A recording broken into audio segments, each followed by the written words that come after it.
Chapter 770. This was not an ordinary freezing, but a perfect freezing with a goal, a plan, and a manipulation. Not many people could understand what was happening. The elven prince Kale, that's who was born with outstanding talent.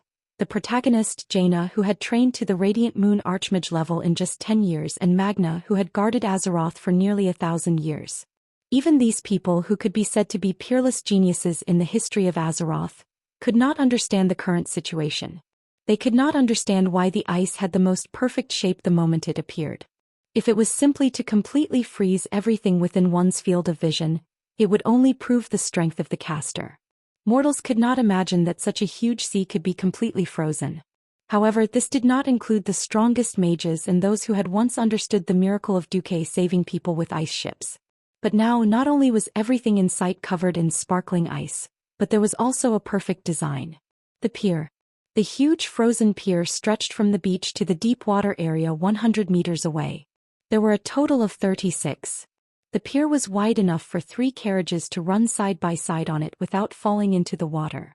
The pier was not the kind that was so slippery that people would slip on it.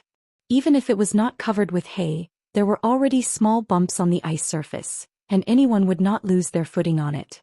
In the next moment, the ice between the piers suddenly exploded, revealing a wide waterway.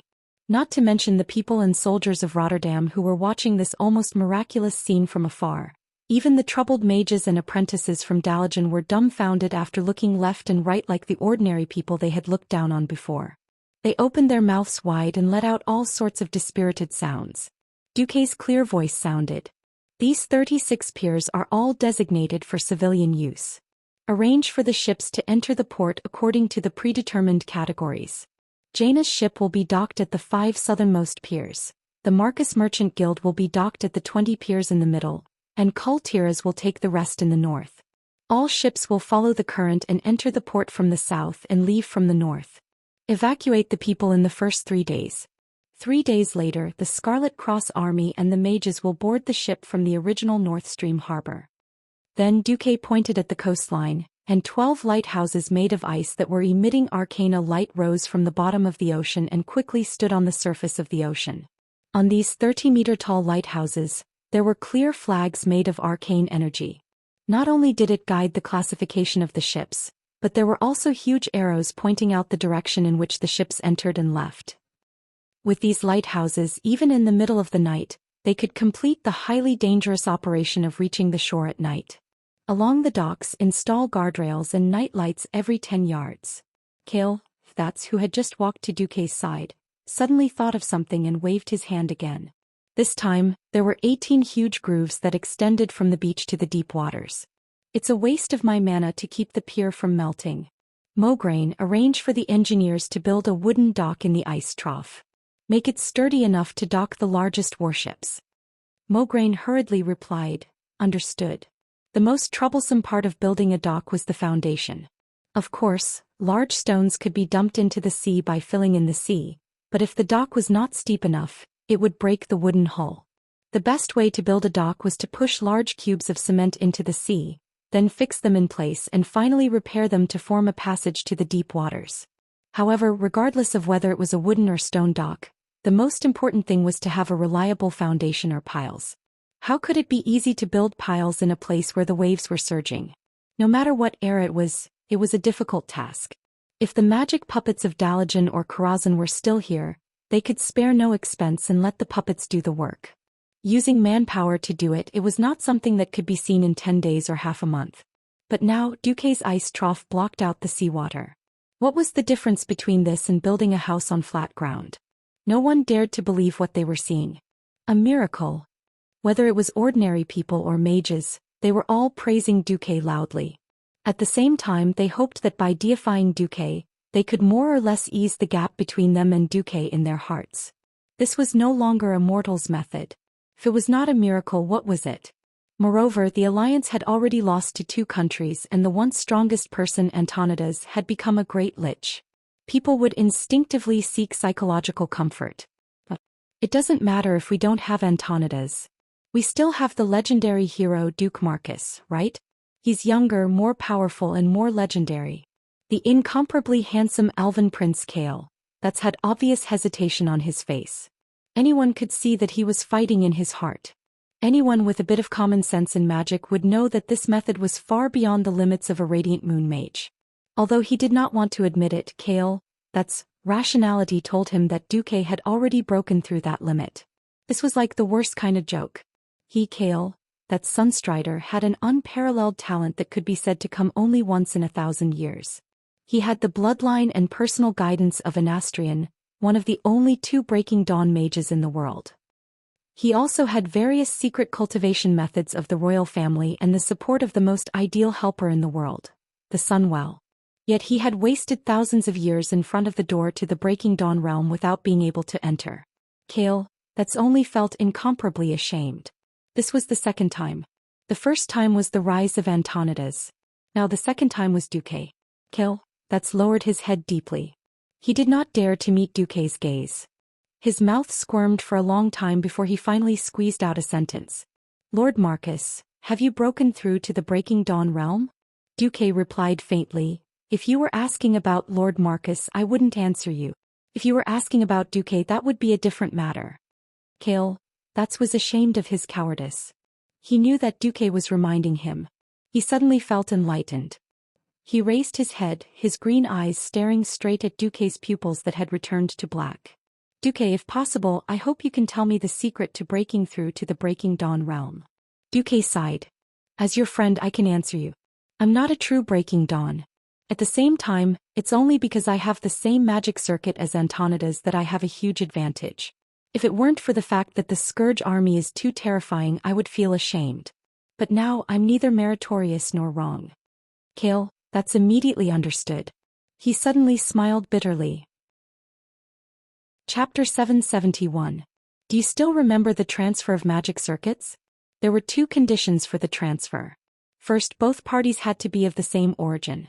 Second, it had to be a live transplant. Third, the transferer had to do it voluntarily.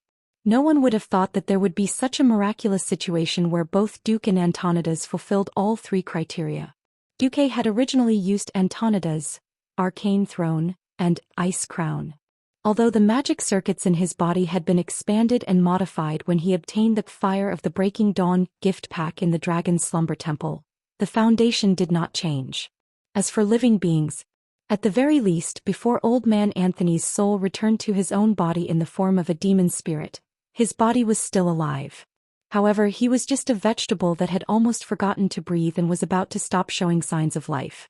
At that time the old man's soul had not returned, and the magic circuits extended from his soul naturally did not resist the previous owner. So at that moment Antonidas had, voluntarily.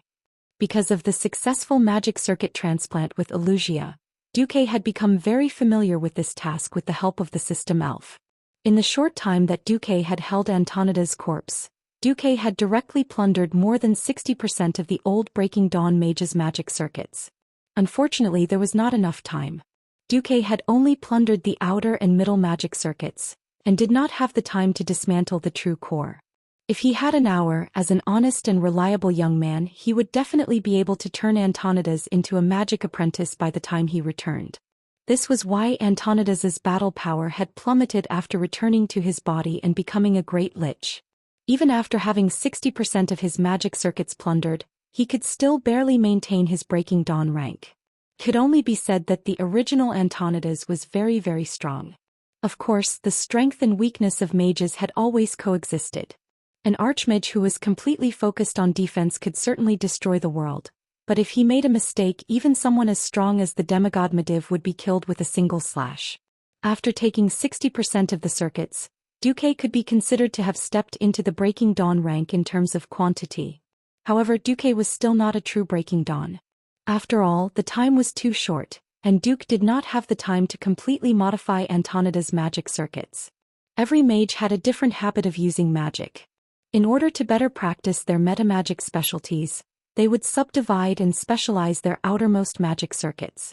Also back then Duque had always aimed for the path of the strongest.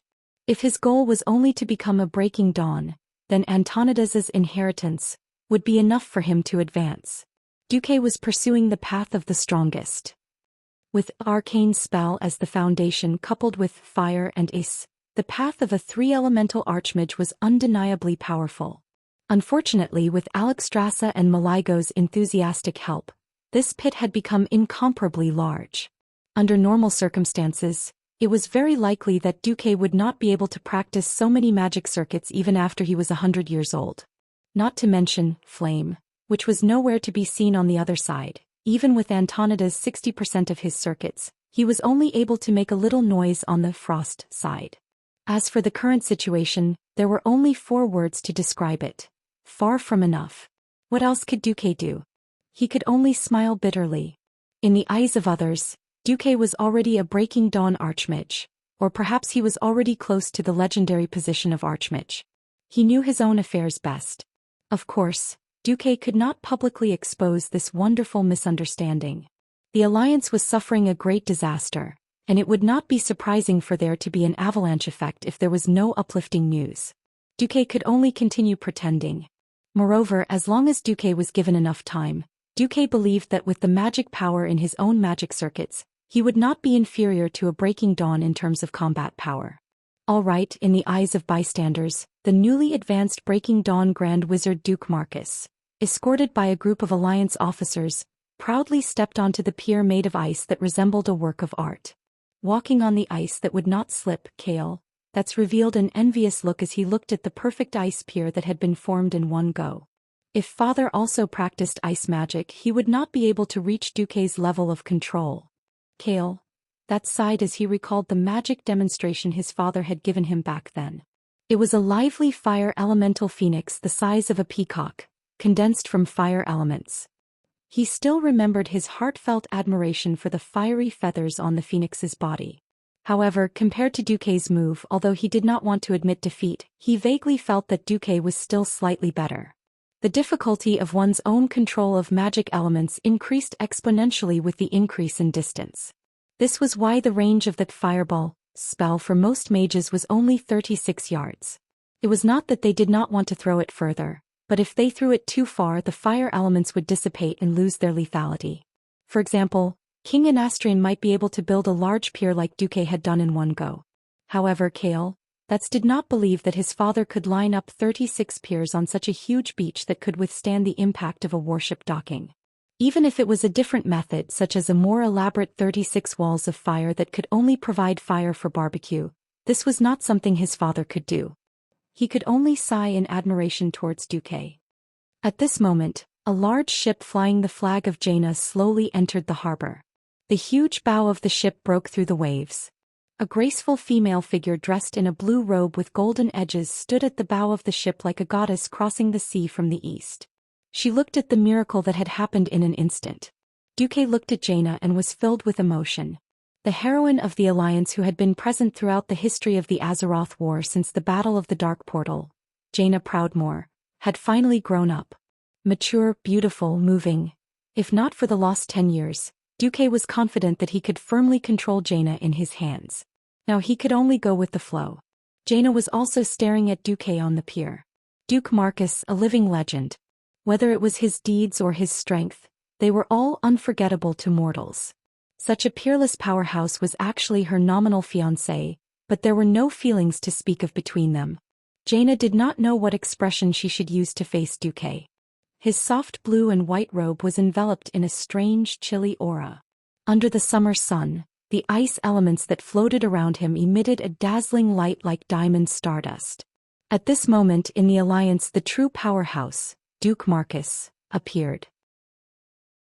Chapter 772. The sailors and soldiers on the ship began to move forward and lean against the side of the ship. Whether it was the high-spirited new recruits or the Jaina mages who were prepared to face the Calamity army, all of them were shocked by the appearance of an absolute powerhouse. Jaina's eyes focused on the familiar figure. Is he still the Duque that I know? Jaina's heart was beating so hard that it seemed like it would jump out of her chest at any time. Unknowingly, her breathing had become rapid. Standing at the bow of the ship, no one spoke. Everyone's eyes were attracted by Duque, who stood on the ice pier like a lighthouse. They could not move their eyes away at all. It had nothing to do with awe. It was all because of the unique aura that Duque exuded that made them unable to look away. The Alliance had never held a Seven Kingdoms Champion Night challenge. However, there was no first place in literature and no second place in martial arts. The title of the strongest had always been something that people enjoyed talking about. After the elven kingdom of Kuel Salus withdrew from the alliance, the title of the strongest naturally fell to Antonidas. Unfortunately, old man Antonidas was too old. His age and appearance meant that he was destined to not be an idol. People looked forward to heroes and praised young heroes, but they still looked forward to young heroes the most. 10 years did not leave any traces on Duque's face. With the blessing of the life-giver Alexstrasza, Duque's body and face forever remained at the most energetic age of 18. With the incomparable vitality of a young man, and the enchanting steadiness of a mature man, in addition to the shining halo of the strongest human, Duque had unintentionally become the kind of handsome man that everyone would like to see. There were many handsome men who were more beautiful than Duque. Unfortunately, in the face of disaster, most of those handsome but useless men were killed. After becoming immortals, their faces became moldy and they became unlucky men. Jaina suddenly realized, Duque. There was only Duque. There was only Duque who could point out a way for thousands of people with just a few words. There was only Duque who could save 6-digit refugees with a flick of his finger. There was only Duque who could see the future of Azeroth with a glimpse of the void. This was the person she wanted the most in her heart.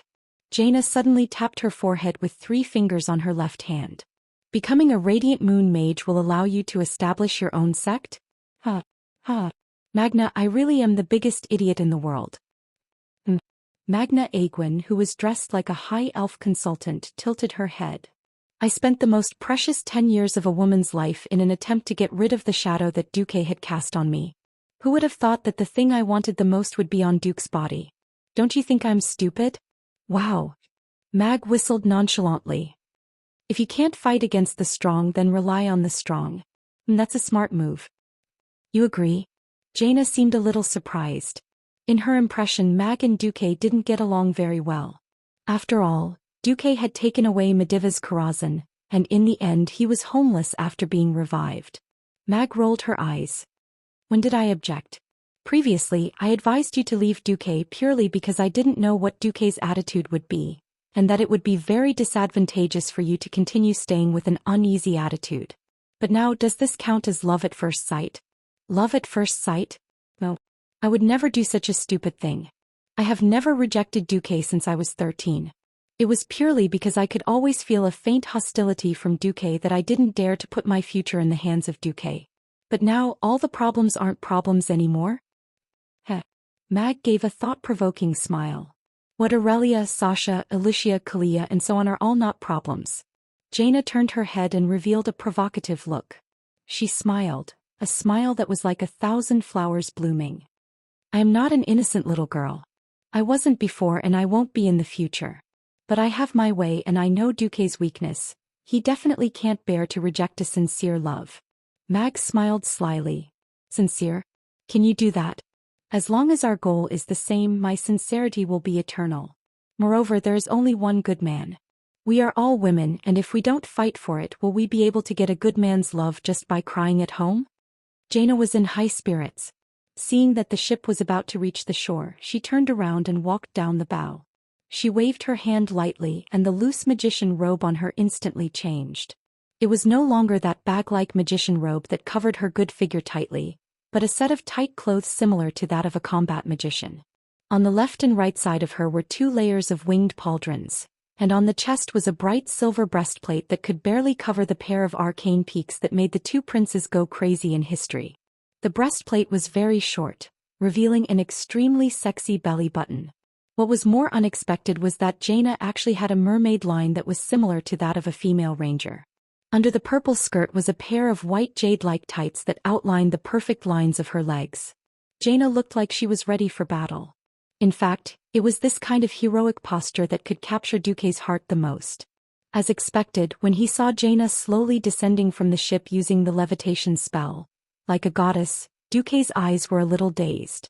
She gently glanced at the people of Rotterdam behind Duque, and her gaze only stopped on Kale. That's for less than 1/10 of a second.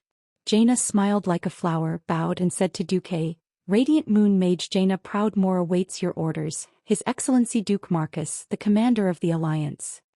Impeccable appearance, perfect etiquette, and what was rarer was that everything was done according to the rules. That made it so that no one could find fault with it. Indeed, Jaina was still Duque's fiancée in name. Duque had also thought about how he should deal with Jaina if she came crying, throwing a tantrum and asking for the treatment of a fiancé. Perhaps Duque would temporarily give in, but he would definitely hate Jaina in his heart. Now that she had directly abandoned her identity as a princess and fiancée, and had cleanly applied to go to the battlefield, Duque had a better impression of Jaina from the bottom of his heart. Duque pretended to ignore the heroic Jaina. His gaze was a little blank, as if there was nothing in front of him, and not a powerful and beautiful female mage. The world is facing the most terrifying crisis in history. The Alliance needs the strength of every powerhouse. Thank you very much for your support, Miss Jaina. Chapter 773. Duque could not predict how Azeroth's history would play out. Arthas had left Kuel Salis alone and gone to Rapidstream Castle to cause trouble. Antonida's fall had cast a dark cloud over Duque's heart. In the original history, Second Fool had fallen. Although he had killed many important people, there was only one person he had truly turned into an immortal. Sylvanas, who had completely angered him. Now everything was different. Wuther had an unwavering soul and Second Fool could not do anything to his teacher. Tyrannus had been too weak when he was alive. He probably could not even turn into a lich. The latest news was that Arthas had turned every Morning Star mage in the Dalajan who had died in battle or surrendered into a lich. At the moment, the Calamity army had at least one Breaking Dawn and several Radiant Moons. There were also a dozen Dreadlords on the Scourge's side, and Arthas, who had officially stepped into the demigod realm. It was no exaggeration to say that the snowball effect of the Scourge was starting to form. The High Elves' isolationism was acting up again. This time, Anastrian and the Silvermoon Council refused to join the Alliance no matter what. Even though Duque had repeatedly warned them that the Scourge's target should be the elves, they just refused to listen. At most, they would blindly strengthen the defensive magic formation that they thought was invincible. Duque was so angry that he wanted to vomit blood. In the magic message, Duque did not care about anything else. According to the Red Dragon Queen Alexstrasza's estimation, the Scourge's real target is likely the Sunwell. If these bones are allowed to obtain the power of the Sunwell, they may very well use it to summon one of the leaders of the Burning Legion, Archimonde. Kael, that's tried to persuade Anastrian, but Anastrian just did not listen. Sir Commander Marcus, times have changed. After 13 years of preparation, the High Elves have the ability to protect themselves and the Sunwell. Also, the light of the Sunwell cannot be tainted by outsiders. After saying the last sentence, which was obviously a warning, the Sun King cut off the magic message. Damn. Sun King, you're awesome. You even think that I'm an evil person who is trying to use the Scourge to steal the power of the Sunwell. Duque was so angry that his lungs were about to explode. However, when he predicted that the Doomsday Army would attack Kuel Salis, he had no choice but to let Kael, let's go. In history, the Kaisi only received the news that his hometown had been attacked very late. When he rushed back, it was already too late. He could only bring his defeated army and join the Alliance in frustration and anger again in an attempt to take revenge. It was no wonder that when Kaisi led a team to join the Alliance for a short period of time, he was treated with disdain everywhere. Oh no, not elves. Speaking of which, the High Elves had already been forced to join the Alliance twice. Who in the Alliance would be nice to such a fickle country that treated the Alliance like a market, coming and going as they pleased? The problem was that Kuel Salis hadn't joined the Alliance yet. Alright, their prince had to rush back to save them. There was no reason for Duque to force Kaisi to work by his side. Duque also had a headache now that his only mage-type helper was gone. Now Jaina had come to play the role of a strong helper. If he didn't consider the bad debt between him and Jaina, it would be a good thing. After all, from a military point of view, Jaina's leadership and personal strength were more than enough.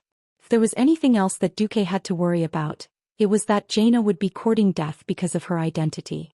Facing Jaina, Duque sighed softly and said solemnly, "I'm very happy that you can stand up at this time and fight for humans and for the Alliance. I do need a strong mage to help me. But before I officially welcome you to join the Alliance, I have to say in advance." Jaina nodded obediently. "Go ahead," Duque said in a voice that Mograine and the others could hear clearly. "Now we are facing a major crisis that is enough to destroy the world. I hope that the alliance can return to the state of the last war, where there is only one clear and unified command.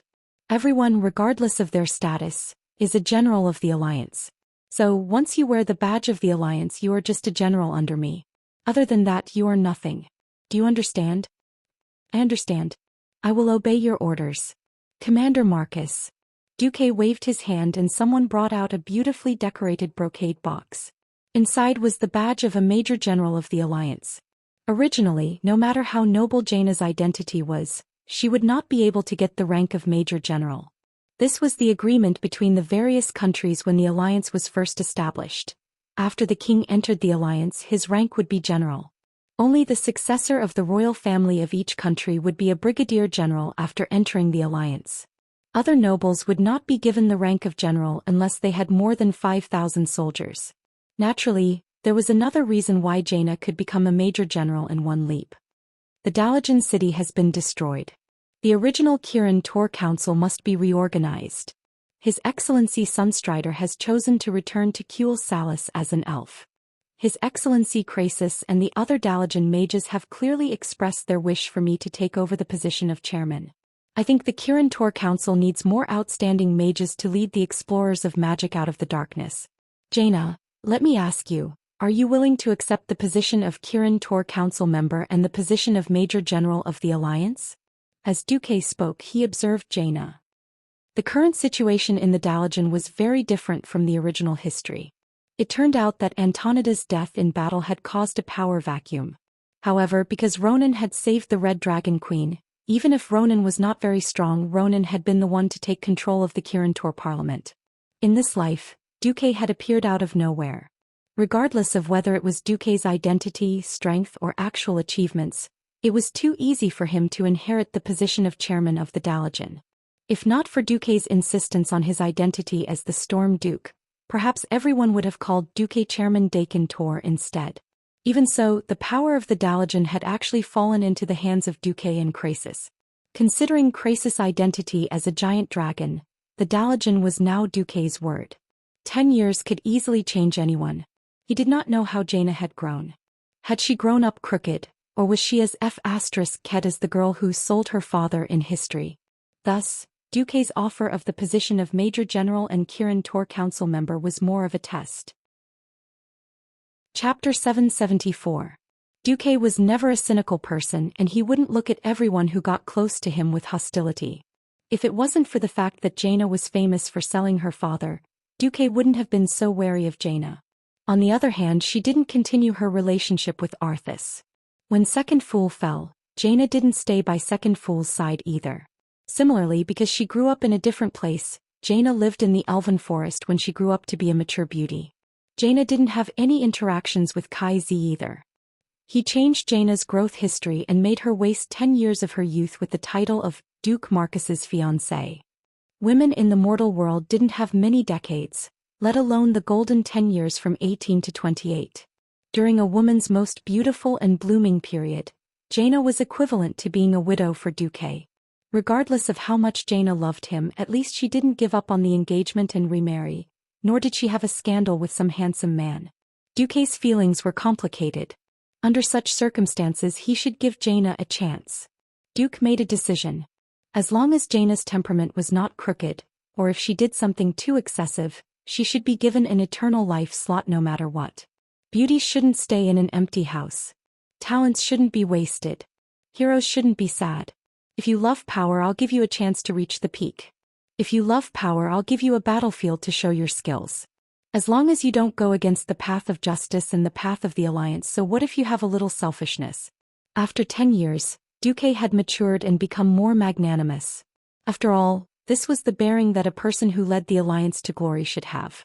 Duque was testing Jaina, but he didn't know that he was shaking Jaina's heart on a different level, making her unable to extricate herself. Humans had a certain aura about them.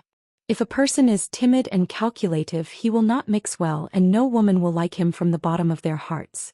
On the other hand, if he appeared with a majestic gait, bright eyes, and was able to accurately pinpoint the position of himself and others with just a few sentences, then the others would definitely be shocked by his courage. Duque, who had led 2 battles at the Door of Darkness, had once again shone brilliantly in the third battle at the Door of Darkness. Duque didn't realize how powerful his aura was. However, Jaina. It was as if a strange switch had been turned on. In the 15 years that Duque had known Jaina, this was the first time he had seen Jaina reveal such a fanatical and intoxicated expression. Obviously, it was not about the matter but about the person who was infatuated with him, Duque. Jaina lifted the edge of her armor and performed a standard ladylike bow. If accepting the position of Kirin Tor Parliament member and the position of Major General of the Alliance is your wish, then I will gladly accept. Jaina gave an extremely obedient and pleasing answer.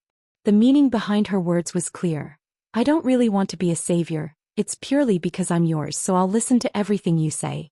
No matter which man heard this answer, all the pores on his body would feel extremely comfortable, as if he had eaten a ginseng fruit. Also, because of the ladylike bow, her body was slightly lower. Duque, who was dazzled by Jaina's white weapons, was almost worried that his corium or dog eyes would go blind. Ugh. Duque's facial muscles stiffened a little. He finally showed signs of losing his composure. Beside Jaina, Mag snickered in her heart, while Mograine and Abendis, who were not far behind Duque, had their eyelids twitching. The two old fellows looked at each other and saw the worry in each other's hearts. This is not good. They had heard that Duque and Jaina were at odds. He had kept her by his side for many years and refused to touch Jaina. After Kalia urgently became the queen, these two loyal Lordaeron ministers were still dreaming of the queen marrying Duque. Now they were in trouble. Firstly, Jaina was still Duque's official fiancée. Secondly, Duque seemed to like heroines who could fight and work the most. They still remembered that Duque had gone to Lordaeron many times a decade ago. There were at least 1,000 beautiful noble ladies who had flirted with Duque in Lordaeron, but Duque didn't even look at them and there weren't even any scandals. The only real lovers he had were the High Elves Windrunner sisters. Then he didn't care about Princess Kalia, who was worshipped as a goddess by all of Lordaeron. Mograine and Abendis had secretly asked the experienced female officials, and the conclusion they got was that Queen Kalia seemed to still be a virgin. These two old fellows were now having a headache. However, with a super strong enemy like Arthas in front of them, the two old fellows naturally couldn't do anything. Back on this side, after Duque exchanged a few words with Jaina, he didn't forget to give Aegwyn a warning. Duque, let me introduce you. This is Madame Magna Suefin, a magic consultant that I discovered by chance. Hello, Lord Marcus. Magna pretended to salute. Unfortunately for a transmigrator like Duque, spoilers couldn't be easier. Hello, Madame Suefin. When Duque finished speaking, he suddenly used the language of the wind that he learned from Aurelia and said, "Thank you for taking care of Jaina all these years, Madame Aegwyn. Thank you also for the gift that Medivh left me. It's a pity that Karazhan can't return for the time being." Aegwyn shuddered.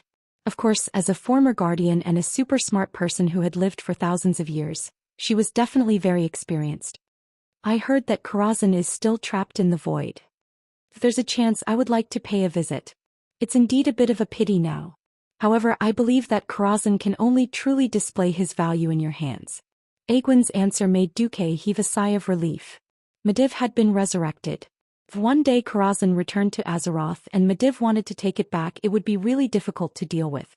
There will be a chance. After answering on the surface, Duque said in the language of the wind, "Thank you, Medivh has always been the person I admire the most.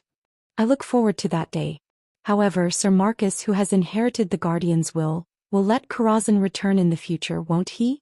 Aegwyn's subtext was, "As long as you continue to fulfill your duties as a Guardian, Karazhan will be yours. There will be such a day." Duque smiled.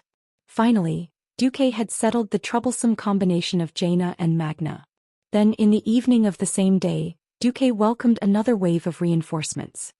"I declare that from now on, if you enter or leave Duque's tent, you have to ask me first," said the lady with long white legs. Jaina's eyelids twitched wildly. Chapter 775. 4 long-lived races, 10 years was just the blink of an eye. Elves and dragons were indifferent to the concept of time. Humans were different. 10 years was Jaina's youth, but it was also Vanessa Van Cleve's youth. Stormwind in this period of history was very corrupt and declining. The Stormwind royal family had a lot of broken promises and rewards that were written off. For example, after the restoration of the country, the Stormwind royal family refused to pay for the reconstruction of Stormwind City paid by the Stonemason Brotherhood because of the conspiracy of a dragon princess. This directly led to a major tragedy for Vanessa's father, Edwin Van Cleve, the Mason Brotherhood, and a lot of people who worked hard but did not get paid. In her original fate, Vanessa spent her childhood in the depths of the sunless dead mines in such a dark, terrifying, and painful environment. Her father and the people around her were struggling with anger and despair. Of course, they couldn't teach her anything good about Stormwind City. Even if they didn't tell her anything, it was enough for her to slowly develop an indelible hatred for Stormwind City.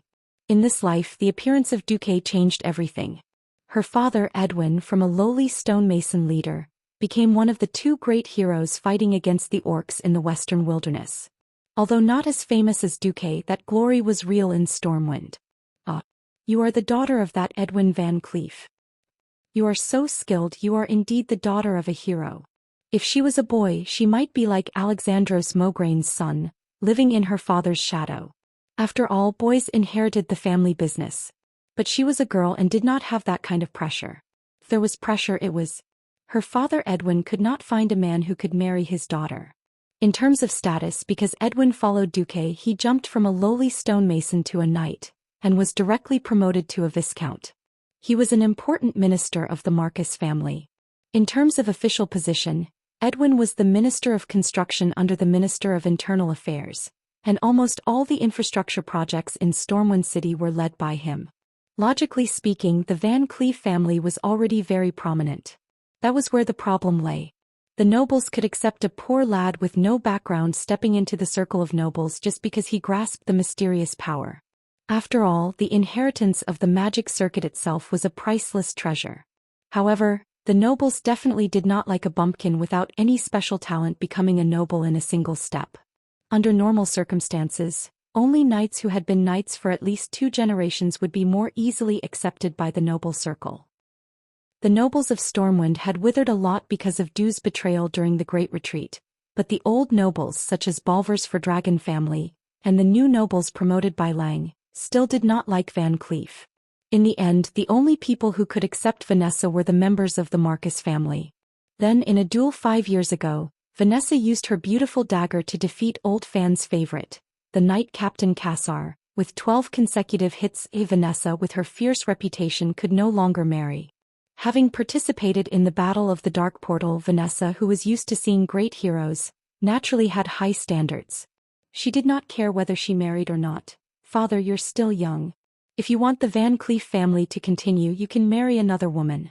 In the future, give me a younger brother or sister to be the heir. Don't worry about me. Edwin finally realized that his precious daughter, who had traveled extensively with Princess Kalia for 10 years, was no longer that obedient little girl but a true powerhouse. This time, when Edwin heard of Duque's grand return, and the instigation of a queen who had fled to Stormwind City to seek refuge, he immediately sent his daughter. A member of the Van Cleef family is a member of the Marcus family in life, and a member of the Marcus family in death. Master Duque has just returned and is in need of help. Since you were Master's maid before and now have Her Majesty Kalia's permission, you should serve Master. Edwin spoke righteously on the surface, but in fact he was overjoyed to send his daughter to the North Stream coast by boat. Together with Vanessa were the female High Elf Knight Riadaline and the 4th child of the Windrunner family, Lilith. They were originally sent by Duque to be Kalia's companions, to accompany the bitter Kalia in enjoying freedom. Strictly speaking, they were all Duque's subordinates. After 10 years of living together, they were once again branded with Kalia's mark. Sending them back when Kalia was pushed out by Duque to take power naturally had a different meaning. Duque did not care. After disappearing for 10 years, Lucia was still helping him manage his territory and power, and Duque was already very grateful. Especially Edwin Van Cleef. After Lucia secretly pointed out that if not for the Marcus family, Stormwind City would not have been able to pay for the construction of the city, Edwin completely cut off his thoughts of the Stormwind nobility, and became the most fervent supporter of the Marcus family. In any case, it was more convenient to use his own people. Since Vanessa wanted to come back and be the head maid, Duque let her be. After all, she was now a single commander without a single maid. Lilith stepped into the realm of heroes without a sound, and could be considered to have 70% of Aurelia's combat power back then. On the other hand, the enemy was an undying. Without a holy knight by his side, Duque felt a little weak. Riadeline's arrival was obviously a great help. The only thing that Duque did not expect was that Vanessa blocked Jaina as soon as she arrived. Duque rubbed his eyebrows. Vanessa, in the future, Jaina can enter my tent or room without permission unless there are special circumstances. When Duque's voice came from the tent, Vanessa reluctantly moved aside. Even if she was a little unhappy about being blocked, Vanessa's agile movements made Jaina look up to her. However, Vanessa was dressed in a tight-fitting outfit doing the work of a maid. Coupled with that special lithe charm, this made Jaina a little jealous. It seemed that Kalia was not her only competitor. Jaina lightly pursed her lips, and then entered with a dignified demeanor. Duque, this time I'm here. Duque saw through Jaina's thoughts at a glance and waved his hand. Defeating the Calamity Army is the most important thing. Once the Calamity Army attracts the Burning Legion's commander, Archimonde, the world will be destroyed. At that time all glory and status will be illusory. Come and help me look over it. Now that bastard Anastrian has given me a difficult problem. Chapter 776. Jaina was a little confused at first when Duque called the king a jerk, but she was soon delighted. This meant that Duque finally did not treat her as an outsider. Well, she just did not treat him as an outsider. Jaina still had a long way to go before she could become someone close to Duque, or even an official wife. After asking a little, Jaina found out why Duque was so angry. She did not know if she should praise Anastrian Sunstrider. This old bastard was indeed a super veteran politician who had lived for thousands of years. This great Sun King in the eyes of the elves was also very good at playing politics. Although the High Elves were all proud of themselves and had serious isolationism, this did not mean that the elves were all idiots. On one hand, they had an irrational obsession and confidence in their newly built magic defense arrays. On the other hand, the psychological trauma caused by the last war still made their hearts ache. Originally, in the Second Battle of the Dark Portal, the elves only burned the outer Long Song Forest. In this life, the elves suffered much more under the misfortune of fate. More than half of the Long Song Forest was burned by Orgrim and they lost 2 battles. 300,000 soldiers and civilians died, and were even beaten to Silvermoon City. This was far more shocking to the elves than the original history. Because they did not want to be bullied by Tarinas, Kuel Salus and Gilnis took the opportunity to leave the alliance while Deathwing was pretending to be the Lord of Presto. Also, because of the constant friction between Kuel Salus and Rotterdam in the past 10 years, the High Elves were very unhappy with the alliance. So after Duque returned and issued a warning, Kuel Salus did not have any intention of returning to the alliance at all. Here came the problem. The High Elves could be unhappy with the alliance and ignore Tarinas, but they did not dare to completely ignore Duque's warning. 14 years ago, Duque let Aurelia go back to Kuel Salus first to issue a warning, but no one was willing to listen. In the end, the elves suffered a great loss. As a result, the Sun King had a twisted mentality that he didn't want to come back and lick the alliance's boots, but he was also afraid that something would happen. Under the suggestion of his aides, Anastrian came up with an evil plan. He had the rangers who had been on good terms with Servanas in the past, the current ranger generals, write letters to Servanas, expressing their unease about the situation and the fear that Eversong Forest would once again be burned down. As the saying goes, it's hard to leave one's homeland.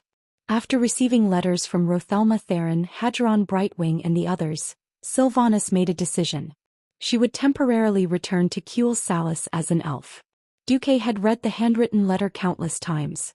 Every time he read it, Duque would get angry. Duque, I'm very happy to hear that you're alive. How are big sister and third sister? They should be fine, otherwise you would have informed me and Lilith. Thank you for taking us away from Kuel Salus so that we don't have to deal with those bastards of the Silvermoon Council anymore. In these 10 years, Lucia and the others have been very good to me and Lilith, and I've been living a good life. Then came the twist.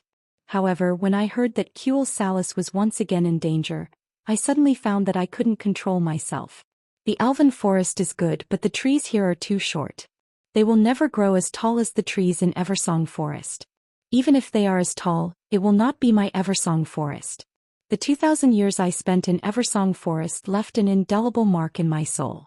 If I were to see the Eversong forest destroyed again and do nothing, I would never forgive myself. Reading this, Duque was already depressed. 10 years was too short for a high elf who had a lifespan of thousands of years. Moreover, he, Aurelia, and Sasha were not around, and Sylvanas had no sense of belonging to the elven forest. Please forgive my willfulness. I decided to go back on my own, and it has nothing to do with Sun King or my friends. Since Big Sister could become a hero in the Troll War and be worshipped by the world, I definitely should not lose to her. If the Eversong forest is invaded again, I will either return as a heroine who can stand shoulder to shoulder with Big Sister, or let me die in my favorite forest. Duque also showed this letter to Jaina. Duque was silent. He began to understand why Sylvanas in history would fight to the death in Eversong forest. She first completely angered Arthas and was killed. Then she became a banshee of death and finally became the Forgotten Queen. First, the desire to protect her home and country strongly dominated her will. Second, the competitive and rebellious heart made her decide to fight to the death. After all, in the original history, Big Sister happened to go missing in the Outland, and Third Sister was delayed in the Dalajan because of something important. After reading the letter, Jaina sighed. Lady Sylvanas has always had a personality and a mind of her own. She is not the kind of person who can be persuaded to come back. Moreover, we are in no position to persuade her to come back. However, she doesn't need to join the alliance, but wants the alliance to be Kuel Salas's backup. Sun King is quite shrewd. This was the ruthlessness of the Sun King. The old fox, Anastrian, knew the relationship between Duque and Aurelia, but still sent Sylvanas to the southernmost front line of the Eversong forest with great fanfare. If Duque was unwilling to rescue Kuel Salas and let Sylvanas die in battle, then Duque's harem would definitely be on fire, and it would be the two biggest fires. On the other hand, if Duque sent an army, then the High Elves could be said to be able to attack and retreat as they pleased. If the Calamity army could not break in, then the High Elves could stay in the safety of the magic array and brag about how awesome their magic array was. Then even if the 200,000 Alliance troops stayed on the sea and had nothing to eat, the High Elves would not have to pay a single copper coin for military expenses or owe any favors. They did not ask the Alliance to come, and the High Elves did not belong to the Alliance. If they dared to come in, it would be trespassing on the territory of the Kuel Salas. If the Calamity army was really that powerful and broke the new magic array of the High Elves, then they could still call for help at the critical moment. And they would be on call at any time. The sister-in-law of the commander of the Alliance is still in our hands. Are you coming to rescue her? Duque looked at Jaina's bright face. He was asking for Jaina's opinion. Jaina took a deep breath. She knew that it was time to test him again. If Kuel Salas is unwilling to sign the harsh treaty and join the Alliance again, then we will only save Lady Sylvanas. Duque's eyes sharpened and his pupils constricted. Unknowingly, his lips were already bleeding from biting. As expected, it still has to be like this. Chapter 777. Gianna was very smart. If she was a foolish woman, she might be happy to see her rival in love suffer. Gianna was obviously not foolish. She was not arrogant enough to challenge Aurelia, who had been with Duque for 15 years, and Windsor, who had been with him for 13 years. If the elven sisters attacked together, they would have additional attributes. Moreover, the kings of this era never lacked lovers. Not to mention, didn't her father, King Daolin, have a Gina Goldsword by his side? What she pursued was only the position of Duque's wife in name. Publicly, she could not force Duque to do something foolish and use the entire alliance for personal gain. Privately, she could not tempt Duque to give up on Sylvanas. Her suggestion was very pertinent. Duque could not help but give Gianna a thumbs up in his heart. At this moment, Duque suddenly raised his voice. Are you satisfied with this result? Gianna was shocked. Clearly, Duque did not say it for her to hear. Indeed, from the corner of the tent, a blurry figure quietly appeared. Then Gianna recognized the woman as the fourth child of the Windrunner family, Lilith. For once, Lilith's expressionless face showed a rare look of joy. Thank you, brother-in-law. She did not know that her words were equivalent to stabbing a certain female mage in the chest. Gianna had been shot while lying down. If Gianna flared up, then she would have lost. If she pinched her nose and admitted it, then she would have lost. If she did not express any opinion, then she would have lost. She could only show an awkward expression and use her eyes to complain to Duque. I am also very desperate. Technically, I am your fiancé. Why don't you just give me a quick death?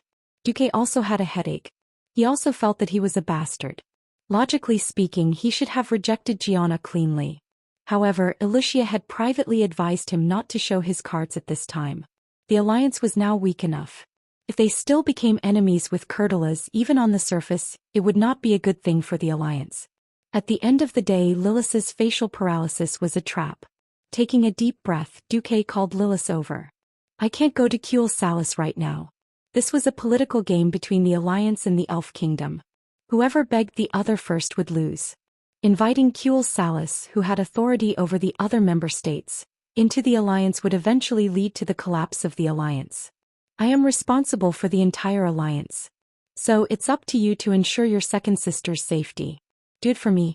Duque used the whisper of the wind that he learned from Aurelia to explain to Lilith. Then Lilith took the things that Duque gave her and left.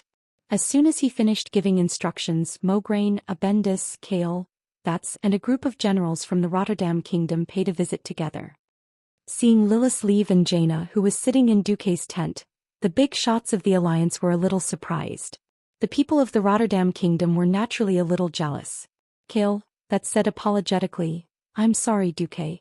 My father seems to have reappointed Lady Sylvanas as a ranger general, and is in charge of guarding the southern front lines of the Long Song forest.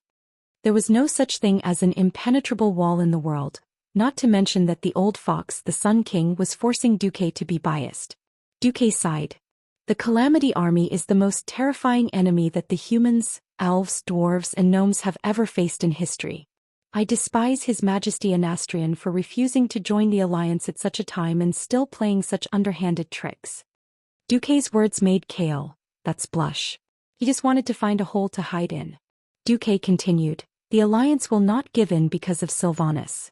Not in the past and not in the future. This topic ends here. What we need to discuss now is how to evacuate the refugees in the Rotterdam kingdom and fight against the Calamity Army. Duque's conclusion made Mograine and the other generals of the Rotterdam kingdom heave a sigh of relief. After an emergency discussion, Duque made a decision that seemed fair, but could actually be turned into a selfish one at any time. Due to the support of Kratiras and the 30,000 soldiers, and the fact that reinforcements would arrive one after another, and that there were more and more immortals near the border of the Silver Pine Forest and the Tirisful Woodland, it became more and more difficult for the refugees to escape to the west. Duque led the Scarlet Cross Legion and the New Dalajan Mages to open up new landing grounds in the northwest and north of the Tirisful Woodland, respectively, to evacuate the refugees. Anyone with a discerning eye could tell that Duque had actually placed the main force of the Scarlet Cross Legion on the north coast. It was only a day's journey from the Elven territory by boat. In addition, Duque had made the Scarlet Cross Legion basically not disembark, so there was no need for them to even assemble. However, in terms of politics, Duque's way of doing things was flawless. He was saving people. Moreover, the alliance's strength was in the sea. No matter how powerful the Calamity Army was, they still did not have an organized navy. I'm making full use of my strengths. On the other hand, the defense near the Door of Darkness was handed over to Daneth Trollbane. Turayan was promoted to General of the Alliance, and he was to lead Marcus's 40,000 private troops led by Windsor. A total of 100,000 troops set off from the Reed Coast. It was estimated that they would be able to reach the easternmost part of the old Rotterdam Kingdom in about a week, which was now called the Eastern Plaguelands. There was a tunnel there that Duque had arranged before he disappeared, and it took a full 3 years to dig. This tunnel was located to the south of Tyr's Hand. Once they came out of it, they would arrive at the newly built Port of Tyr. Not far to the south of Port of Tyr was the sea cliff area where the orcs had landed during the Second Door of Darkness. There were more than 100,000 murlocs there, and they were all Duque's subordinates. By the order of Her Majesty Queen Kalia Menethil, Sidon Dathrahin is promoted to Major General of Rotterdam. He is also promoted to Major General of the Alliance in my name. Let Sidon recruit militia to form the Stratholm defense line to stop the Calamity Army's possible eastward advance. However, all civilians must be evacuated to Tyr's Hand during this period, and gradually evacuated to the southern continent. Let Sidon hold on until Turayan and Windsor arrive. I want them to become nails to block the Calamity Army. Also, once Arthas is seen, Sidon, Turayan and Windsor must immediately retreat at all costs. Arthas has fallen even further. He already has the strength of a demigod. There is no need for me to let the Alliance's best generals die in vain.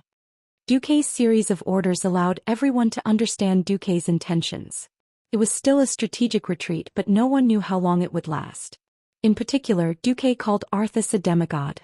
This word pierced deeply into everyone's hearts.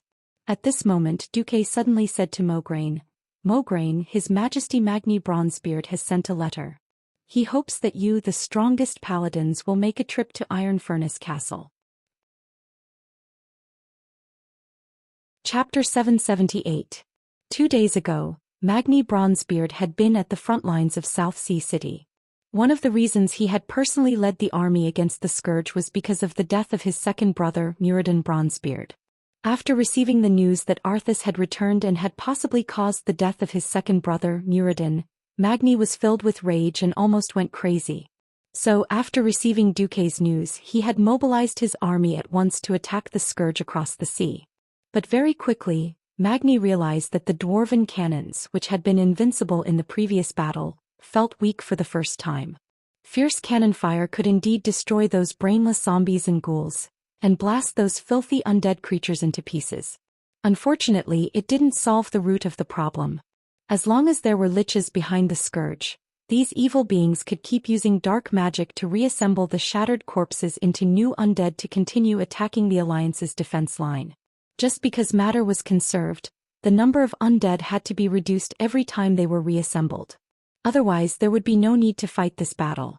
Many times, Magni felt that his own cannons and tanks weren't as powerful as the paladins and priests. A single exorcism or God's wrath would kill a large number of undead. No matter what the liches and necromancers did, they couldn't revive the bone dregs. The dwarven cannons were excellent, but Magni felt that it was far from enough. This couldn't quell the rage in his heart, the rage of losing his own brother. So he sent a letter to Duque asking Duque to send a few powerful paladins over. He wanted to personally build a few powerful paladins that could be used against the undead and Arthas. Seeing that letter, Duque's heart skipped a beat, and then he felt a little strange. But the cunning Duque wouldn't expose him. Hearing that Duque wanted him to go to Steel Stove Castle, Mograine instinctively wanted to refuse. "I'm leaving. What about the Blood Cross?" "Mograine," Duque said leisurely, "do you remember how you couldn't fight Arthas at all?" Hearing that, Mograine's face heated up and then turned to rage. He believed that his martial arts skills were definitely superior to that treacherous son of Arthas, that traitor to humanity. But now that they were face to face, he couldn't do anything to Arthas. There was only one reason: Frostmourne. That divine artifact was too terrifying. It had completely filled up the gap in strength between him and Arthas. No, it had far surpassed him. The difference between Arthas and Qinyi was akin to the difference between an infant and a grown man. And now, Qinyi had heard that Arthas had fallen even deeper into depravity after murdering her master, and that she had grown even stronger than before. Her strength alone was more than enough to drive Qinyi into despair. Mograine was speechless. Duque began to bluff. His Majesty Magni Bronzebeard is the strongest blacksmith in the world. If there was anyone who had the chance to create a holy artifact that could fight against Frostmourne, it would definitely be His Majesty Magni. Go now that Saidan is completely unable to leave, you are already the most suitable paladin under me. Mograine was still hesitating. Duque continued, "If it was just the Calamity army, I'm 90% confident that I can wipe out all those skeletons, but I'm not a god. Even if I'm a Breaking Dawn mage, I still can't fight Arthas. That's why eliminating Arthas is the key to this entire crisis." At this moment, Abendis also said, "Go, Alexandros. The Blood Cross still has me." If it was Abendis, Mograine had nothing to worry about. After all, their fiefs were neighbors and they had been partners for over 20 years. Mograine said helplessly, "All right, I'll go." Duque smiled. "Go quickly and come back quickly. Chim, if you have any special materials that you think might be suitable for forging weapons, bring them along. They might come in handy." Duque's seemingly casual words caused Mograine to sink into deep thought. He rubbed his chin and muttered, "Seems like there really is a special stone. Then bring it along. You don't know ores, but His Majesty Bronzebeard does." "All right. I'll go. Go. Seeing Mograine leave with his orders, Duque snickered inwardly. During the War of the Orcs, Alexandros Mograine had killed a dark warlock of the Blackrock tribe and found a shadow crystal on him, the Rizab crystal. In fact, this crystal was the core of the Naru of the Holy Light tribe. After the holy light energy of a Naru was drained, it would automatically turn into a shadow form. This crystal would also be filled with holy light energy after being infused with a large amount of holy light. It seemed that Mograine would hand this crystal to Magni Bronzebeard just like in history, hoping that Magni could use his exquisite forging skills to bring out the power of the crystal's holy light to its fullest. Magni would pour all his grief and resentment towards the Calamity Army into the weapon he was about to forge. Thus, the legendary and most representative weapon of the Holy Knights, Ashbringer, was born. Why did Duque not snicker? Because only he, as a transmigrator, knew that Magni's child, Muradin, who was rumored to have been hacked to death by two fools, was not dead. At that time Muradin did not fall. After being knocked down by the power of Frostmourne, Muradin fell into a coma in Northrend for a long time before being rescued by one of the natives of Northrend, the Ice Dwarves. But because of the impact of that knockdown, Muradin did not remember his past at all. Although he lost his memory, he did not lose his fighting strength. Instead, he relied on this fighting strength to help the Ice Dwarves repel the Ice Giants who invaded the territory of the Ice Dwarves, and was elected as the new leader by these Ice Dwarves. Because he lost his memory, he gave himself a new name, Yogg Stormheart. Since then, Muradin led the Ice Dwarves in the home of the Storm Cliffs, Frost Castle, training eagles, catching prey, and fighting against Northrend's harsh nature and ferocious enemies. It was not until a long time later that a small group of dwarves from the Explorers Association stepped into this place and searched for the ruins of the Titans in the mountains of the Storm Cliffs. The leader was Muradin's third brother, Bulang Bronzebeard. The Ice Dwarves helped Bulang escape the siege of the Iron Dwarves, and then met up with the Dwarf King Magni, who had come to Northrend to find his younger brother at Frost Castle. The reunion of the three Bronzebeard brothers awakened Muradin's memory, as well as his gratitude and resentment, love and hate towards Arthas. In the end, the three brothers reunited happily, and then pulled a large group to chase after the second fool. Duque did not dare to reveal the truth now. What if Magni did not have the blessing of Princeps Wrath, and could not create Ashbringer? Chapter 779. Of course, as a bastard, no, as a benevolent hero of the Alliance, Duque wouldn't be so stupid as to hide it for too long. When Magni finished creating Ashbringer, Duque would see the so-called prophecy, which would send the adventurer brewer Lang Bronzebeard on a treasure hunt. Coincidentally, he would pass by the Ice Dwarves' territory. Anyway, he had the legacy of the Mediv. Since the Mediv had become a charlatan, no one would suspect him even if he made a cameo appearance. If he couldn't find it, how could he, Duque, be blamed? As the days passed, Duque began to wonder if the original history had collapsed. On August 5, year 15 of the Dark Portal, the Horde finally gathered all the ships and began to cross the sea. Thrall was cautious. He was still wary of the Alliance attacking the Horde's fleets. He ordered the Horde to go out in batches, about 1/10 at a time. Every day the Horde would go out to sea into 3 groups, north, middle and south. Without losing their way, they would try their best to split up. The elites of the Frostwolf tribe were responsible for bringing up the rear. To Duque's surprise, Jaina was the one who tried to attack the Horde in the dark. She had secretly sent a fleet to destroy one of the Horde's fleets, but Duque found out and stopped her. It had to be said that it was a very stupid move. Throughout the history of Earth, those who fought on 2 fronts all died horrible deaths. The Calamity Army was terrifying enough. Since the Alliance hadn't destroyed the Horde in the past 10 years, it would be unwise to attack now. Duque was speechless.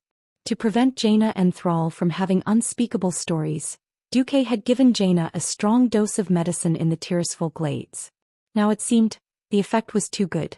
After being caught, Jaina felt wronged. Those green beasts are blocking our way. We only wanted to scare them with our cannons. What Jaina said was partly true. If Duke had led the tribe to the west coast of South Shore, perhaps there wouldn't have been such a problem. Unfortunately, the defense line of the South Sea city-state was a nail that Duque had ordered Elugia to operate for 10 years in order to deal with the invasion of the Scourge Legion. It was meant to be nailed to the Rotterdam Kingdom to bleed the Scourge Legion. Of course they couldn't let the tribe pass. Duque also wanted the Scarlet Cross to go to Lordaeron as many civilians as possible to evacuate from the old territory of the Lordaeron kingdom, so he could only take the North Stream coast and leave the South Stream coast to the Horde. On the other side, the crossing of the flight routes was unavoidable. Especially when the transportation volume was so huge, it was even more impossible for there to be no friction. Then Jaina's fleet appeared and forced the Horde's transport ships to stop. She shouted, "If you green-skinned creatures dare to sail forward again, I'll destroy you." This news was sent to the South Stream coast by the wyverns of the tribe, and Sal was so scared that he almost prepared to attack the North Stream coast. Duque only found out about this when Sal trembled with fear and did not have much hope of finding an envoy to negotiate. But Semblem. It's Jaina's fleet? Because Miss Proudmoore was almost killed by the orcs when she was young, she hates the Horde. Now we have a bigger enemy and there's no reason for us to start a war. Alright, I'll try to get Miss Proudmoore to restrain her subordinates. But in the future when you see her emblem, please be careful. The honest and reliable young man Duque righteously said that he would control his subordinates. But he decisively fed Sal a mouthful of *T.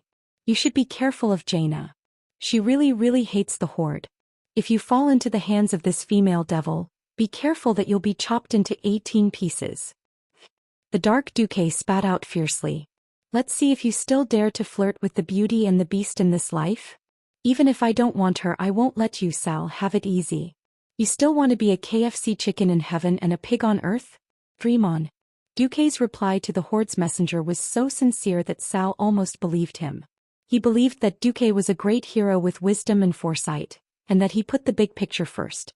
Unfortunately, Grum Dungeon's roar woke Sal up. If Duke Marcus wasn't the guy who sent millions of orcs to hell, I'd be willing to believe that he's a human who's close to our Horde. Yes. On the entire continent, if Duque claimed to be second in terms of the total number of Horde kills, no one would dare to claim to be first. To be honest, Duque didn't want to be so good to the Horde. But the scourge was spreading too fast. Duque could only get rid of the Horde as soon as possible. Get out. Get out. Scram as far as you can. Duque didn't hesitate. The next day he sent a copy of the Scourge's marching map to Sal.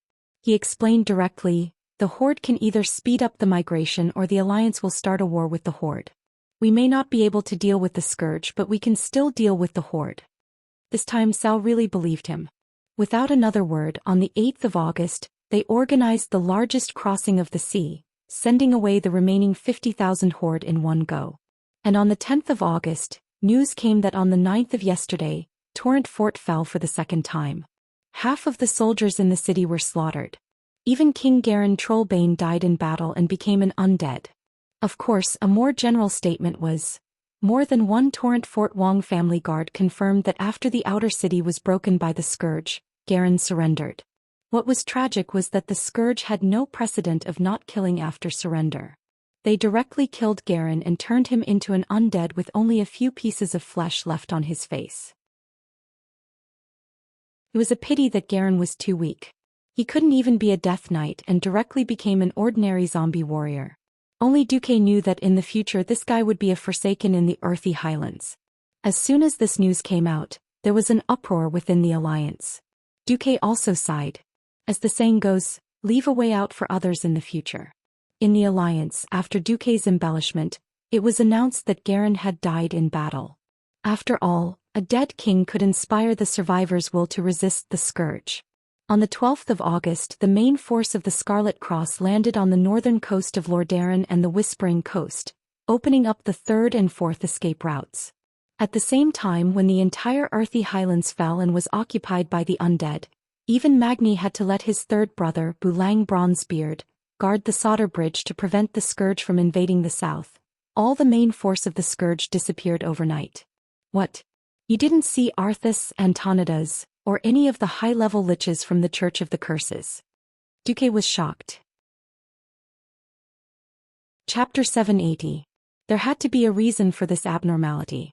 The Calamity Army's offensive seemed extremely violent, wave after wave. On all fronts, zombies, skeletons and ghouls seemed to be as numerous as the stars in the sky, and it would take a lifetime to wipe them all out. Urgent letters asking for help from all over flew to the major cities like snowflakes and were then gathered to Duque. There was so much news that the mages in charge of magic messaging almost collapsed. Most of them were requests to increase the quota of FFF flamethrowers. After actual combat testing, a new type of portable flamethrower, as long as there was enough fuel, could replace a squadron of militia. Duque did not care about these details and directly let his subordinates make arrangements. As a commander, he had to grasp the overall situation. As long as he grasped the essence through appearances and controlled the direction of the overall situation, everything else was just a side issue that could be left to the generals below. However, as a transmigrator, how could Duque continue to lead the alliance forward when the history he was familiar with began to become a little unreliable? That night, Jaina saw a scene that shocked her to the core. She was even convinced by it. On the flagship of the Kurtira's navy on the northern coast, in Duque's main cabin, more than 100 magic eyes floated in the air, constantly sweeping over the reports, and then more than 200 magic hands constantly flipping through the pages of military intelligence reports. This was not a report at the army level, and Jaina even caught a glimpse of several reports from local guerrillas. O god of mages, is he still human?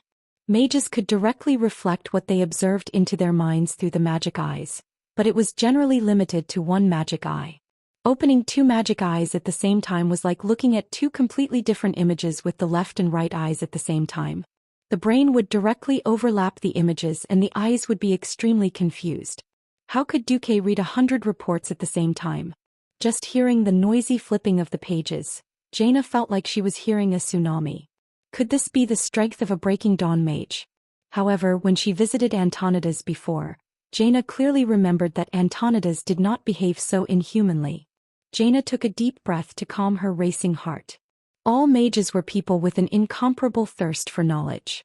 Those without curiosity and motivation would never reach the Radiant Moon rank. The current situation in front of Jaina was that Duque was like a book that seemed easy to understand but could never be finished. Just when she thought that she had gotten close to Duque, she realized that it was just an illusion. It seemed near but was actually far away. He couldn't catch up no matter how hard he tried. This feeling of anger and envy clung tightly to Jaina. No. I must see Duque's true strength. Besides, with my current identity, it's not offensive at all, Jaina said to herself. After all, she still had the dual titles of Duque's fiancée and disciple. When Jaina carefully walked through the incomparably exaggerated main cabin and arrived at the bedroom that was supposed to be the captain's cabin but was now opened for Duque's use, she saw a scene that made her teeth itch. That's right. At first glance, Jaina wished she could bite Duque to death. Duque, who seemed to be working, was lying comfortably on the bed, his head pillowed on the lap of his personal maid, Vanessa.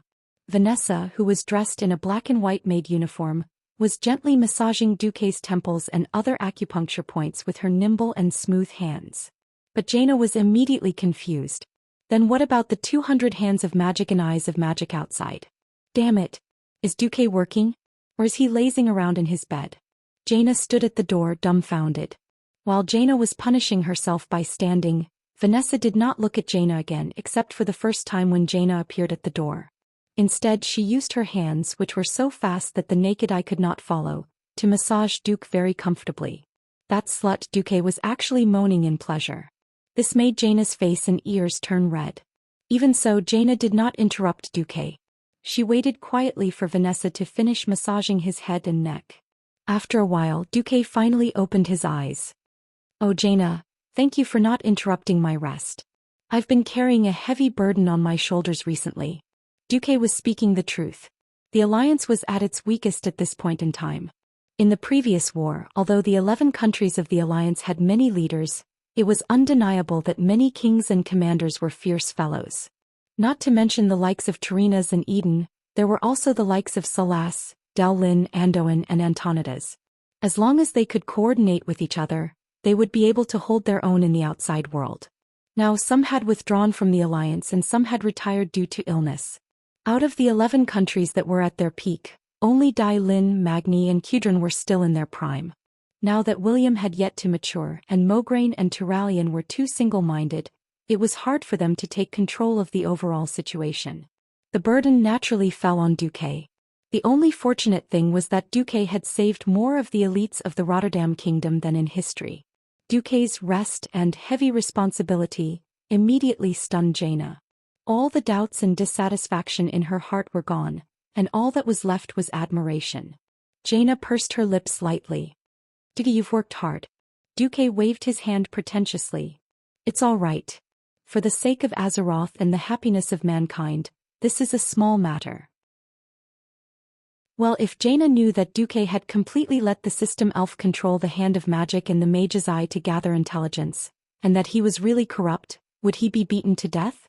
At this time, Abendis suddenly came into the front hall, holding a large stack of intelligence newspapers in his hand. Duke, the latest news. The Dark Dean Gondin has been resurrected, and has led 500,000 undead troops to the west to attack the territory of Gilnis. Then Antonidas reappeared in front of the South Sea Kingdom's defense line for a while, and then disappeared. Arthas also briefly appeared in the north of Sodder Bridge. Jaina couldn't help but say, now the pressure is all on the south of the Rotterdam Kingdom, and our elite troops are doing nothing in the north. Is this really good? Duque raised a finger. First, saving the refugees is our top priority. The people are the soldiers and the people are our hope. To some extent, exchanging some of the elite soldiers for the lives of the people is equivalent to exchanging part of the present for the future. Even if you look at it as a commander, it's not necessarily a bad thing. Duque raised a second finger. Second, what you see is not necessarily true. And there is always only one truth. Chapter 781. There can only be one truth. After Duque finished reciting the lines, he was shocked and thought to himself, that was close. I actually recited the lines of the Grim Reaper. He rubbed the back of his head and sighed. Wherever he went, the dead would follow. Ugh, he could be considered half a Grim Reaper now. After complaining to himself, Duque raised his head, his eyes glowing. All right, pass down the highest order of the Alliance. I order. The Dark Portal, 19th of August, year 15. The Alliance seemed to have made a decision that outsiders thought was extremely stupid. The main force of the Scarlet Cross, which had been stationed at the northern coast and looked like they were going to reclaim Lordaeron's capital, actually left by ship after staying for a week. It was said that because the undead army led by Jaedin had entered the Silver Pine Forest and threatened the evacuation of the refugees at the northern coast, they had no choice but to redeploy their troops south. This kind of deployment was taboo for military strategists. Even their own people were shocked, not to mention outsiders. Both Magni and Turayan, who had just arrived at the eastern Plaguelands, were so shocked that they almost bit their tongues. Was this still the same Duque who used to be a god of war? Saidan frowned. Turalian, should we question the commander? Turayan, who was over 30 years old, had long lost his youthful aura. After becoming an uncle, he had become more mature and liked to think deeply. After a while, Turayan shook his head. No need.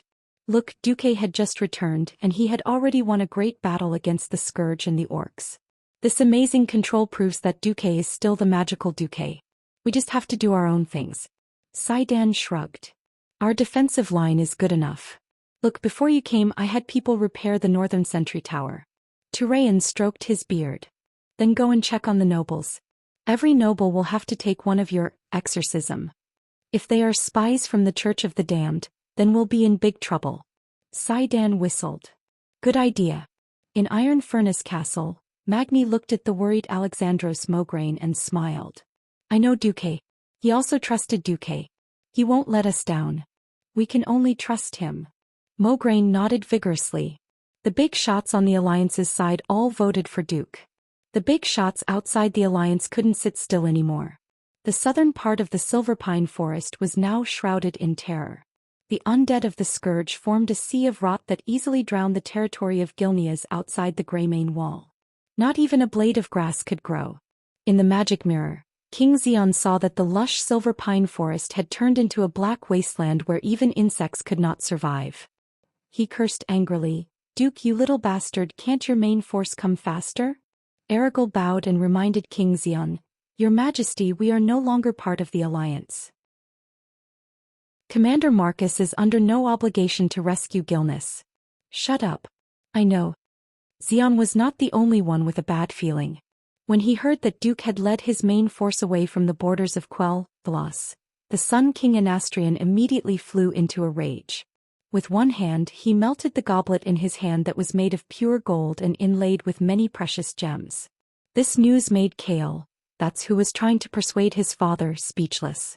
Extremely pure fire elements flowed on the old palm of the Sun King, melting the last trace of gold between his fingers. After a while the Sun King spoke. My child, didn't you say that I was despicable before?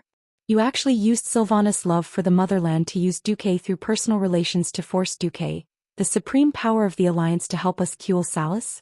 Kill, that was speechless. Now you see, there is no such thing as a saint in this world.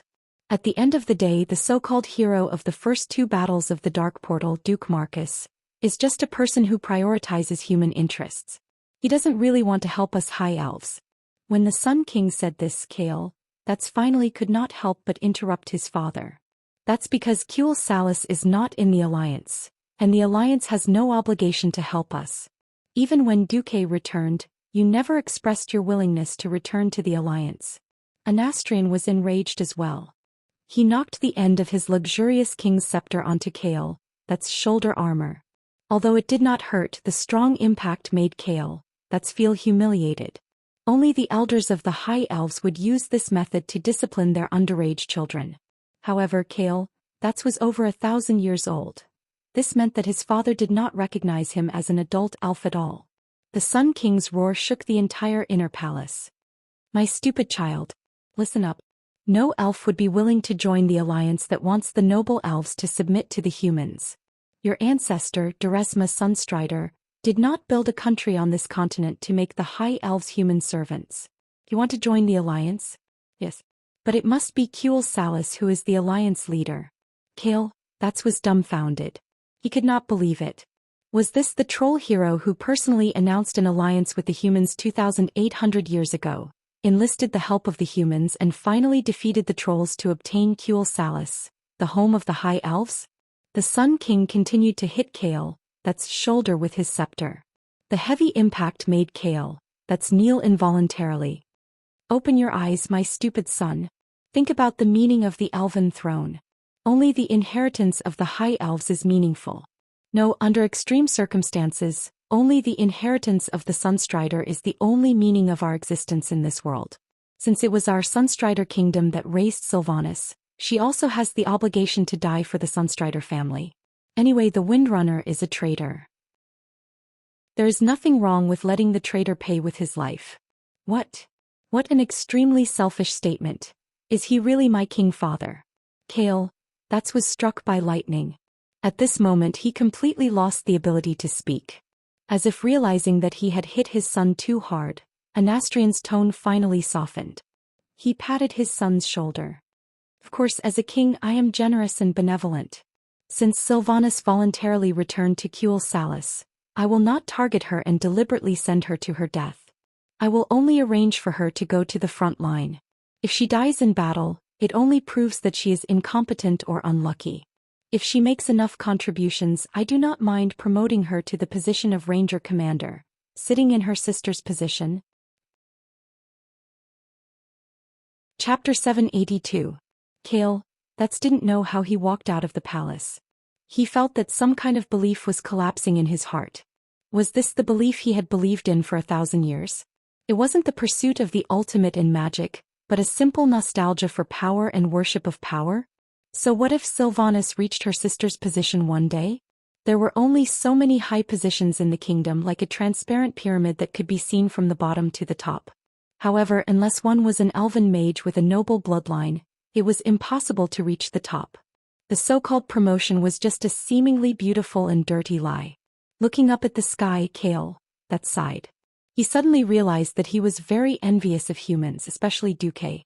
Because Duque, and only Duque with the talent of a commoner, relied on his own ability and wisdom to reach the highest position in the alliance step by step. And he, Kale, had the identity of a prince, but could only be controlled by his father like a puppet. Under the constraints of the Silver Moon Council, he could do nothing. The seemingly noble identity was, in fact, worthless. The High Elves were extremely long-lived. Although his father was already at the end of his life, who knew how much longer he could live? As long as his father was still alive, he, the Crown Prince, was just an illusory promise that could not be fulfilled in the field of power. Duque, I really envy you. Kale, that's looked up at the sky and sighed again. On the other side, at the southernmost front line of the Long Song Forest, Sylvanas was lost. In the eyes of the two ranger generals, Rothamar Theron and Hadron Brightwing, the returned Sylvanas was extremely outstanding. Under her command, the elves worked in full swing to fortify their defenses. It was a method that even the old rangers who had lived for thousands of years had never seen. In the wastelands south of the Long Song Forest, a large area was cleared without grass. It was called the Fire Belt. It was convenient to carry out fire attacks further south. Sylvanas only planted a flag on the hill and decided where to set fire based on the direction of the wind and where the fire would spread. At the source of the river slightly north, a large number of giant ceramic jars were placed, which stored a huge amount of holy water. If the Calamity army were to cross the river, a few guards would be able to break the jars and give those bones a good laugh. In the forest, Sylvanas began to get someone to make a simple hollow brick. As long as one stayed in the pillbox made of 5 hollow bricks, even the frost arrows of a morning star wizard would not be able to penetrate it. If holy water was sprinkled on it, the mages estimated that it could even resist the shadow arrow of a morning warlock. All of Sylvanas' actions were miraculous in the eyes of the elves. She received a lot of praise. Even though she had been away for 10 years and was half a traitor, she was loved by the rangers almost fanatically, even more than their immediate superiors Lorthamar and Hadron. However, she knew very well that these seemingly simple but extremely effective tricks had nothing to do with her. What she was teaching the Elfins today were all little inventions left behind by Duque back then, little creations. She did not know what Duque's brain was made of. Originally, in the eyes of the world, the only thing that could fight against mystery was mystery. However, Duque had used such a simple and even primitive method to bridge the gap between ordinary people and mysterious beings. What made Sylvanas even more shocked was that, on the surface, these methods were used to defend against the orcs. But from various clues, it could be inferred that Duque seemed to have predicted the invasion of the Calamity army when the war with the Horde ended 13 years ago. Looking into the distance in the south, the reports from the rangers said that the humans there were still actively organizing a resistance. New human reinforcements had already crossed the sea, and they were rapidly building a continuous line of defense. Logically speaking, even if the Calamity army were to attack Kuel Salis, it would not be within the next 1 or 2 months. The High Elves still had plenty of time to prepare for war. However, Sylvanas's mouth was full of bitterness. I will not admit defeat. I want to surpass my sister. I want to break away from Duque's protection and make my own career. But, what am I doing now? After leaving for more than 10 years, although the influence of the Windrunner was still there after all, becoming a noble and breaking away from the kingdom was almost treason. When she returned to the forest that she was familiar with and crazy about, all she saw was suspicion and distrust in the eyes of the rangers. However, she could not leave them alone. More than 10 years was almost a generation for the humans. But for the elves who had not changed for thousands of years, it felt like a relatively long nap. Stubborn, self-enclosed, Sylvanas was shocked to find that most of the rangers were still prepared to use wooden arrows to deal with the undying of the Calamity army. What kind of joke was this? Wooden arrows and whatnot, even if they hit the zombie's head, so what? As long as the Lich or Necromancer who controlled the low-level Undying was still there, the zombies would still charge with 100 arrows stuck in their bodies. In order to save her hometown, Sylvanas had personally sneaked to the front line of the South Sea city-state before coming here. Physical damage was meaningless against the undead. She tried to persuade the rangers but to no avail. In desperation, she took out the method that Duque had taught her, using holy light arrows to snipe the enemy leader. Fire and water attacks. Firing towers hanging on the trees and blockhouses on the ground formed a 3-dimensional defense line, crossfire. These new terms, these new battle concepts all came from Duque. Obviously, the defense line of the Long Song Forest was getting stronger day by day, and the chances of defending her hometown were increasing day by day. She should have been ecstatic, but the stronger the defense line was, the more obvious the sense of loss in her heart was, because all these achievements had nothing to do with her. She only stood on the shoulders of the giant Duke Marcus, wantonly plagiarizing and squandering the war wisdom that came from Duque. There would be no harm without comparison. After seeing the prosperity of the Elven Forest and witnessing the rapid economic and technological development in Stormwind, Sylvanas felt that if the High Elves did not reform, It would not be too long before they were eliminated by the world. But what did she see? A kingdom that would never change. Although she used to be proud of it, when she thought about it carefully, she was shocked to find that the surnames of the higher-ups of the kingdom had not changed since the founding of the kingdom. 13 years ago she once swore that if she wanted to find a partner, she would find a hero who would not lose to her sister and third sister. A true hero who was far superior to Duque. Unfortunately, looking back at the entire High Elves kingdom, looking at those so-called nobles who were arrogant but did not do anything, Sylvanas only wanted to vomit. Yes, it was still the same sentence. There would be no harm without comparison. Chapter 783. The Dark Portal, 20th of August, Year 15.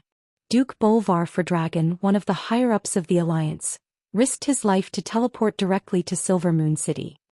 He formally stated that the Scourge army was the enemy of the world and hoped that Kuel Salis would join the Alliance again. Bolvar did not make any excessive demands. He did not even mention who would be the leader of the Alliance. He only hoped that the elves would join as equals. In the end, he was unanimously rejected by the Sun King and the Silver Moon Council. Bolvar left angrily on the same day. Because Bolvar's visit was quite formal, most of the elves received the news. The commoners firmly believed in the kingdom's new magical defensive spell formation, how difficult it was to break, and how it could easily turn millions of undying into ashes. The soldiers at the front line, on the other hand, had an unresolvable worry between their brows. The mysteries of magic were not something that Sylvanas, Hadron and Lord Themar, these ranger generals, could understand. But Sylvanas had been under Duke's tutelage for many years. What left the deepest impression on her was, Duke pointed to his chest and said, "The real indestructible defense is here, not any external object. Be it the fortress or the magical spell formation, they are just toys once you master the knack." The new magic defense array that enveloped the Long Song Forest was, after all, an array made of the seemingly inexhaustible mana of the Well of the Sun. Back then, Dasrima Sunstrider had stolen a small bottle of spring water that Illidan had taken from the Well of Eternity to create the Sunwell as a source of magical energy for the High Elves. In the eyes of others, the Sunwell was already an eternal item. However, even the Well of Eternity was not eternal. Could the Sunwell be invincible? This doubt was buried in Sylvanas' heart. Recently, other than Kale, that's who had managed to sneak out to inspect the front lines, not a single high-ranking mage had appeared in the Long Song Forest. The Silver Moon counselors continued to hold various salons in Silver Moon City every day, forming cliques and attacking their political enemies with trivial matters, fighting for power and profit. Sylvanas' heart was bleeding. She suddenly had an extremely bad feeling. If the Scourge army found a flaw in the magical spell formation, then Kuel Salis would be in trouble. And this time it was very likely that there would be no savior. August 22nd. This day looked no different from the previous 2 weeks. Despite the constant reports from the south, the Doomsday Troop was still very far away from Kuel Salis. The Holy Light Coalition army formed by Sidon and Turalian managed to keep the Scourge at the Sodoril River between the East and West Plaguelands, while the followers of the Church of the Damned in the East Plaguelands were constantly being wiped out. Sylvanas began to feel a little foolish. She could clearly sense that the guards sent to guard Long Song Forest were seriously slacking off. If it wasn't for the fact that the rangers were still actively commanding the arcane puppets to construct fortifications outside the forest, it felt like the construction of the defensive system had already come to a halt. Suddenly he felt his heart palpitate. By the Sunwell looked to the north. All the rangers around Sylvanas subconsciously turned around. Their eyes widened and every pair of eyes was filled with fear. The most sacred place in Kuel Salis was the Well of the Sun, so the High Elves also worshipped the sun. There were totems of the sun everywhere in the kingdom. However, at this moment the sky suddenly turned pitch black. The scorching sun had disappeared, and in its place was a black sky covered with ice and snow. A crescent moon emitting a cold and evil aura actually rose near the center of the magic formation. The entire Long Song Forest seemed to resonate with it and trembled slightly. Rustle. The leaves were swaying and the branches were shaking. Obviously this was not an illusion. This scene. It was as if some ultimate evil existence was descending. Sylvanas had never seen a moon like this before, but she vaguely felt that she had seen the same scene before. The cold moon was like a scimitar, mercilessly stabbing from below. Theoretically, it should only be an illusory scene, but when it rose, every high elf heard the sound of something breaking. It was not their hearing deceiving them. There was really something in the sky that they did not understand. At first, the speed at which it broke should have been extremely slow, and even the high elves did not notice it. Soon, in the retinas of the high elves, something like a crisscrossing glass bridge appeared in the sky above the forest. At first, the glass bridge above the crescent moon was pierced, and slowly cracked into a dozen larger pieces. They did not fall to the trees in the forest like real objects, but slowly separated in midair. Then the entire translucent surface appeared densely packed with cracks, and finally burst like a balloon, splitting into countless smaller pieces. They became smaller and finally disappeared from the world. At first, Sylvanas and the other high elf ranger generals did not know what this meant until Sylvanas shuddered, and suddenly came to a realization. Oh no, the magic defense formation is destroyed. A stone stirred up 1,000 ripples. Once it was spoken, the world was shocked. All the high elves on the line of defense turned pale at this moment.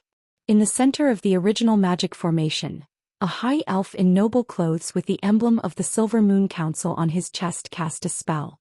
In his hands, hundreds of evil black magic runes seemed to have broken free of the earth's gravity, flying in all directions, and then firmly sticking to the surrounding void with a diameter of more than 50 meters. At a glance, one could see that these runes formed a huge portal comparable to the size of the dark portal.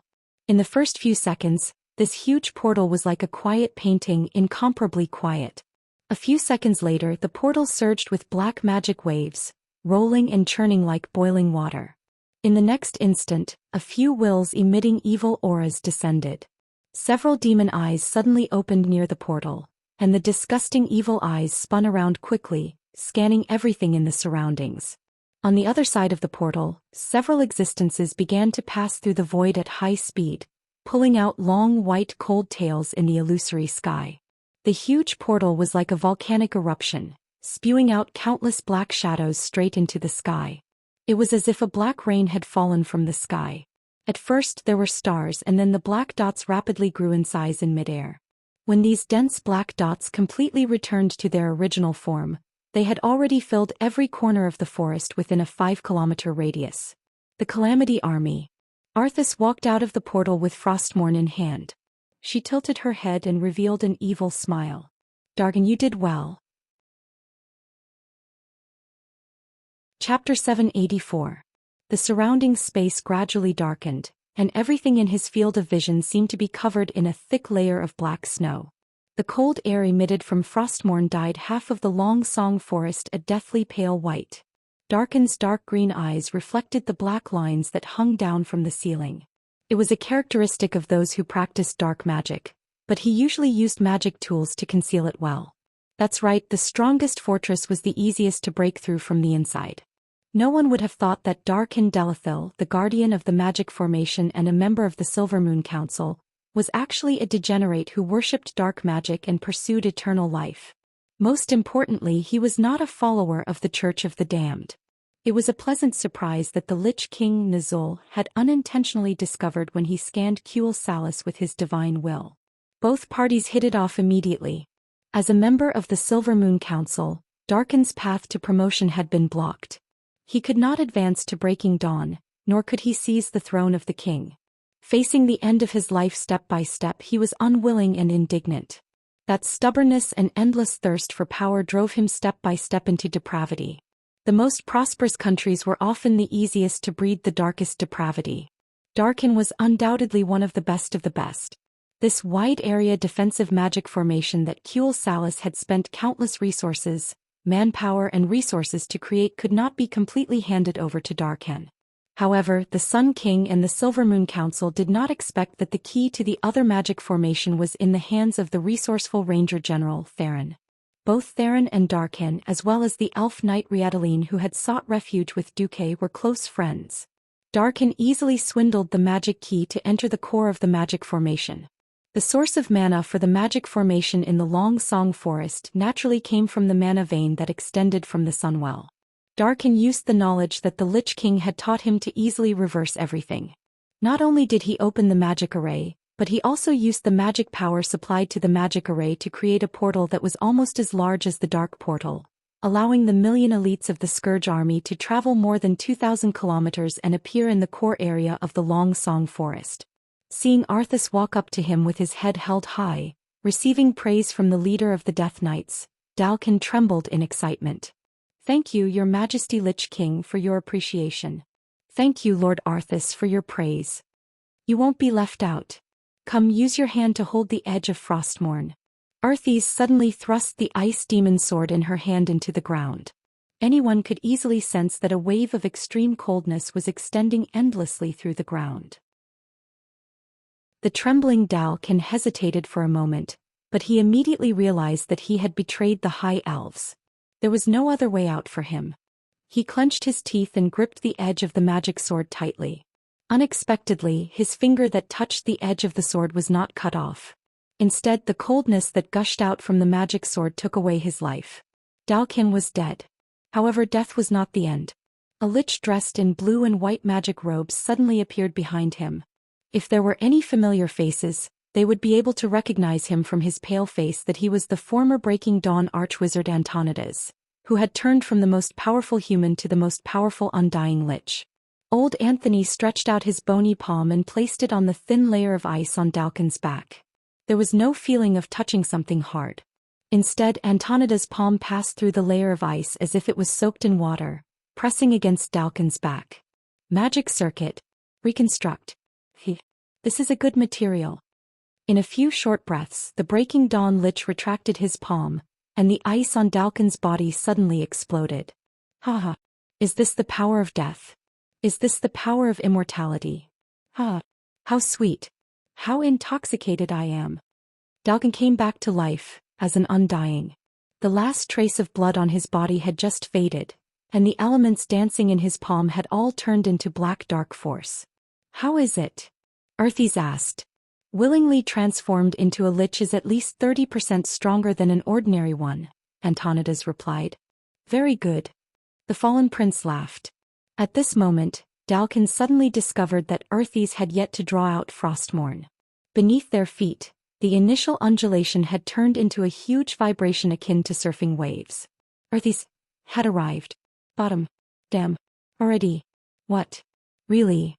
This was a demon who had killed his father and master, and sent millions of people from his homeland and the entire continent to hell.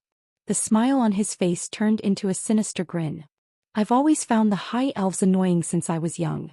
Back then, I thought that even though my father said that the mindful royal family's bloodline was the noblest in the world, how could there be a creature more noble than me? That's why I really wanted to see the expressions on the faces of those arrogant fellows when the turtle shell protecting the elves was smashed. If anyone could see through the thick soil to the ground, they would discover that the magic flowing in the veins of magic that extended from Sunchaser Island to Silvery Moon City, and then from Silvery Moon City to Longsong Forest, was rapidly changing from a scorching hot flow to a bone-chilling cold. Antonidas used a magic formation to quickly reverse the direction of this incomparably huge flow of magic. Under Arthas' sword, the magic changed and rushed 180 degrees in the direction of Silvery Moon City. Haha. All of you arrogant long ears can go to hell. Then I want all of you to crawl under my feet. Fire. Ice. Two completely different types of magic collided underground. At that moment, the soil of the entire Longsong Forest seemed to glow with a burst of magic. From the center of the Longsong Forest from south to north, a forest that was 5 kilometers wide, densely packed with magic runes, one yellow and one white, appeared. On the ground of the entire forest, the light that seeped out of the ground flickered continuously. If one looked down from above, they would discover that there was a magic network that looked like tree roots coming out of the ground of the forest. Leave the place where the light is. Sylvanas only had time to shout this. Unfortunately, how many people could escape in such a short time? The south passed through the eastern temple and reached the outside of the forest, while the north passed through all of Silvery Moon City. An incomparably huge light screen that seeped out of the ground and reached the horizon divided the entire Elven kingdom into two. As if there was a delay, an incomparably terrifying explosion occurred. Chapter 785. An earth-shattering shockwave swept through the entire kingdom, all the way to Silver Moon City. In that moment, every elf in the kingdom felt 1,000,000 times more terrifying than an earthquake. It was a sense of despair, as if the entire world was about to be destroyed in an instant. Starting from the Long Song Forest, the 100-meter-tall giant trees along the magical power vein were blown into the sky by the continuous explosions like dominoes. In the forest, Sylvanas tried to use her speed to dodge the shockwave of the terrifying explosion. She wasn't in the direct range of the explosion, but the speed of a hero was useless against the shockwave that surpassed the limits of the human body. With a muffled grunt, she was blasted into a tree by the shockwave. Sylvanas tried to activate a skill in midair to prevent herself from crashing into the tree, but before she could, the tree itself was sent flying. The elves within range of the explosion were turned to ash, and the soldiers outside were also thrown into confusion. The elves' slender bodies were the least resistant to shockwaves, and the shockwave from afar was enough to knock them off their feet. Many were even blown off the ground, crashing into various corners of the forest. The chocobo's feathers danced in the air, and the terrified or dying cries of the chocobos reverberated everywhere. Hadron Brightwing was closer to the center of the shockwave, and was blown into the sky by the shockwave. Theron was even more unlucky. She was hit by an exploding magic runestone, and half of her body was paralyzed as she was pinned under an arcane puppet. Lorthamar thought she was dead for sure, but a valiant figure appeared in front of her. A bolt of lightning flashed in her hand, and the arcane puppet that had been destroyed and lost its mobility suddenly bent its arm like a dying man's muscle spasms. In the instant that the puppet bounced up 30 centimeters, Sylvanas had already dug Theron out at a speed that was almost too fast for the naked eye to catch. The next moment, Sylvanas raised her hand, and a gust of wind swept out from her palm, pushing Hadron, who was about to fall to his death, away from the tremendous momentum of falling from the sky. He avoided crashing directly into the hard ground, and instead fell into the soft grass in the distance. Hadron was in a sorry state. He even had mud in his mouth. However, he knew very well that he was a ranger, not a mage with that slow fall spell. It was all thanks to Sylvanas that he didn't end up as a giant meat pie. However, most of the other rangers were not so lucky to have a heroic ranger general to save the day. Some were pierced by sharp branches, some were thrown dozens of meters away and then fell heavily into meat paste. Some were affected by the explosion, their bodies were cut off in midair, and they became corpses before falling to the ground. The pitiful state of their subordinates made Hadron and Lorthamar even more aware of how dangerous the situation was. Hadron spat out the mud in his mouth. "Big sister, I owe you my life." Lorthamar was even more direct. He seemed to have figured out what was going on, and his face turned green and red. "If I don't die today, my life is yours in the future." Sylvanas narrowed his eyes and scanned Lorthamar at high speed. Lorthamar sat up with difficulty. Gritting his teeth, he slapped his dislocated calf back into place. "I only have half of my strength left." Hadron quickly checked his equipment and gritted his teeth. "Big sister, you can use my life first when it's critical." Sylvanas pursed his pretty lips and glanced at the rangers who were still able to move. "Sound the horn. Gather all the elves who can still move. We're going back." Hopefully they could make it in time. The Long Song Forest, which had been lush a moment ago, now looked as if it had been plowed by a huge iron plow. The black soil under the forest was scattered in all directions in the huge explosion. In the blink of an eye, a huge, deep scar was formed in the forest. Endless chaotic magic spilled out from the huge black scar. The rangers could not imagine what Silver Moon City was like on the other side of the magical ley line. The whole of Silver Moon City was shrouded in smoke at this moment. The explosion of the magical ley line destroyed more than half of the city. The street from the city gate to the Sunstrider Palace was completely destroyed. Not a single building that was more than 1 floor tall could be seen. Almost every wall turned into powder and fell to the ground. The sound of magic items exploding could be heard continuously. Every street struggled in the flames. The originally flat ground of the entire city was like waves, piling up and squeezing together. Screams came from afar and spread endlessly. Perhaps the more powerful wizards could instantly activate their magic shields to save their lives, but the soldiers and civilians without special abilities were completely at their wits' end.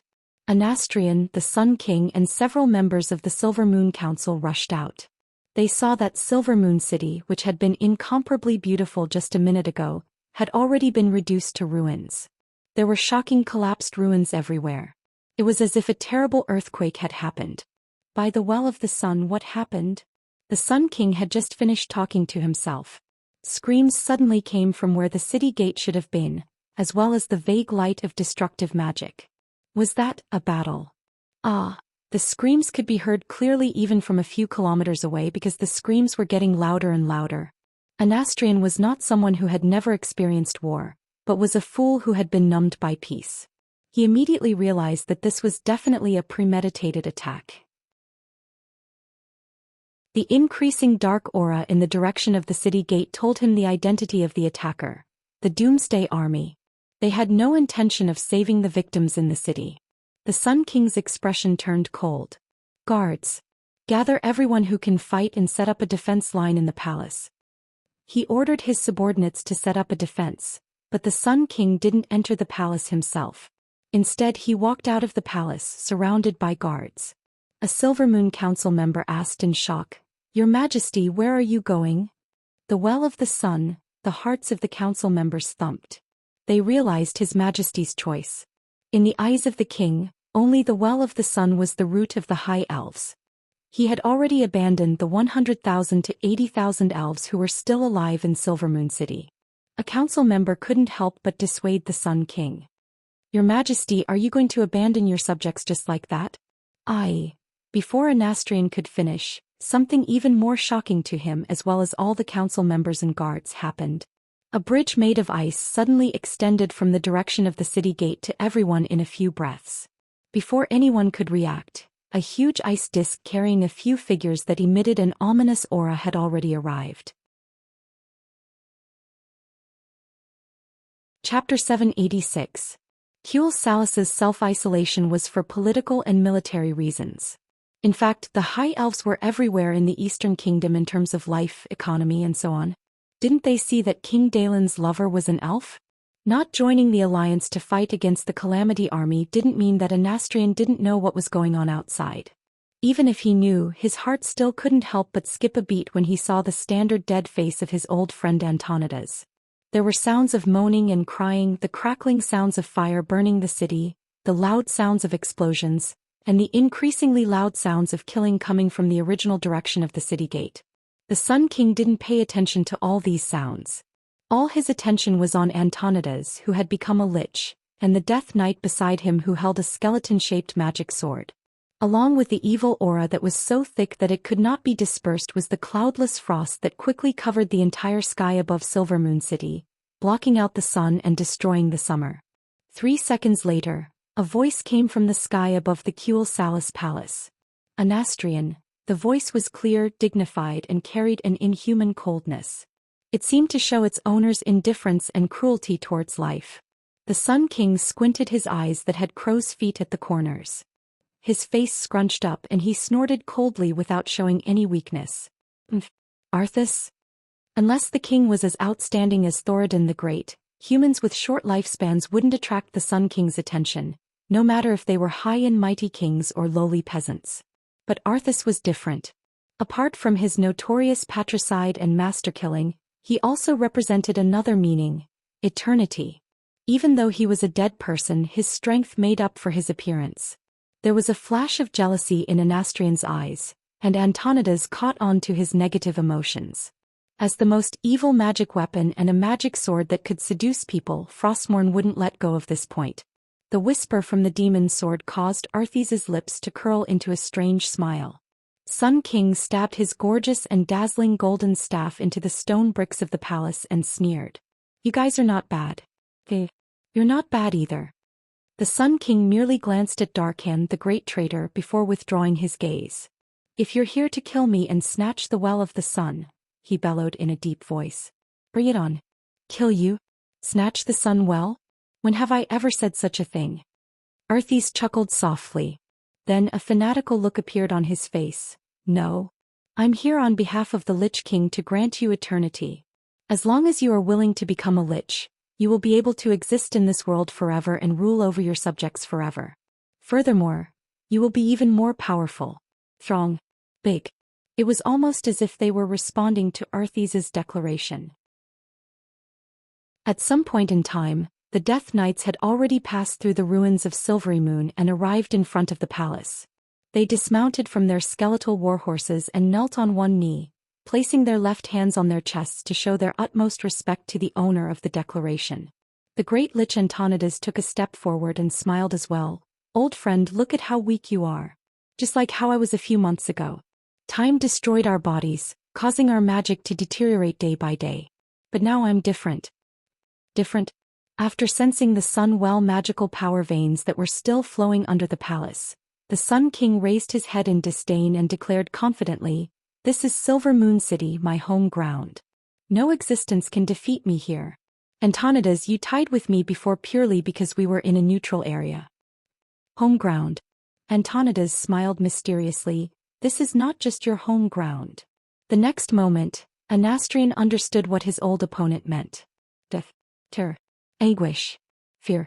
All the negative effects that living beings could have became the source of the Great Lich's magic power. This was the cataclysm. This was evil. Furthermore, as the Calamity Army continued to teleport into the forest, massacring and spreading fear in Silvery Moon, Antonidas's power would only increase. It was obvious that this was enough to make up for the gap between him and the Great Lich. What made the Sun King most uneasy was that the Calamity Army had occupied one of the three magical power of the Well of the Sun as a source of magic to supply the portal. As time passed, the number of undyings that appeared in the land of Kuel Salis would only increase. But Anastrian was not willing to give up. He had been crowned king for more than 3,000 years. How could he be willing to be the servant of a monster of death that came out of nowhere? "No one can defeat me here," the Sun King roared loudly. Then the staff in his hand released a dazzling divine light that was even brighter than the sun. "We are not humans." Antonidas sneered and raised his staff high. "Teach him a lesson." Arthas was unmoved. She stood quietly with her sword. A second later, the violent magic that surged out of the elemental realm, enough to change the color of the entire world, was shaped into a completely different nature and form. It collided in midair. On the other side, with Servanas as the leader, an elite elven troop was charging forward.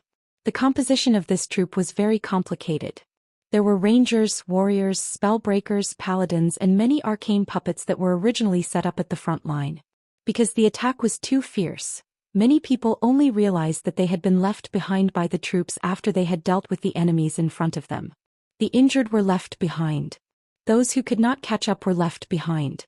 Those who were trapped were also left behind. But none of the elves had any complaints because they were protecting the king. They were risking their lives to rush back to save their capital, their homeland. At this moment, Servanas did not look like a ranger at all. Instead, she looked more like a goddess of war. With a longbow in hand, she was always at the front of the assault troop, showing off her strong and heroic posture to the elves behind her. The sound of the longbow never stopped. When her left hand was tired, she would switch to her right hand. When her right hand was numb, she would switch to her left hand. Every arrow that carried wind and thunder would definitely blow up the head of the most difficult undyings.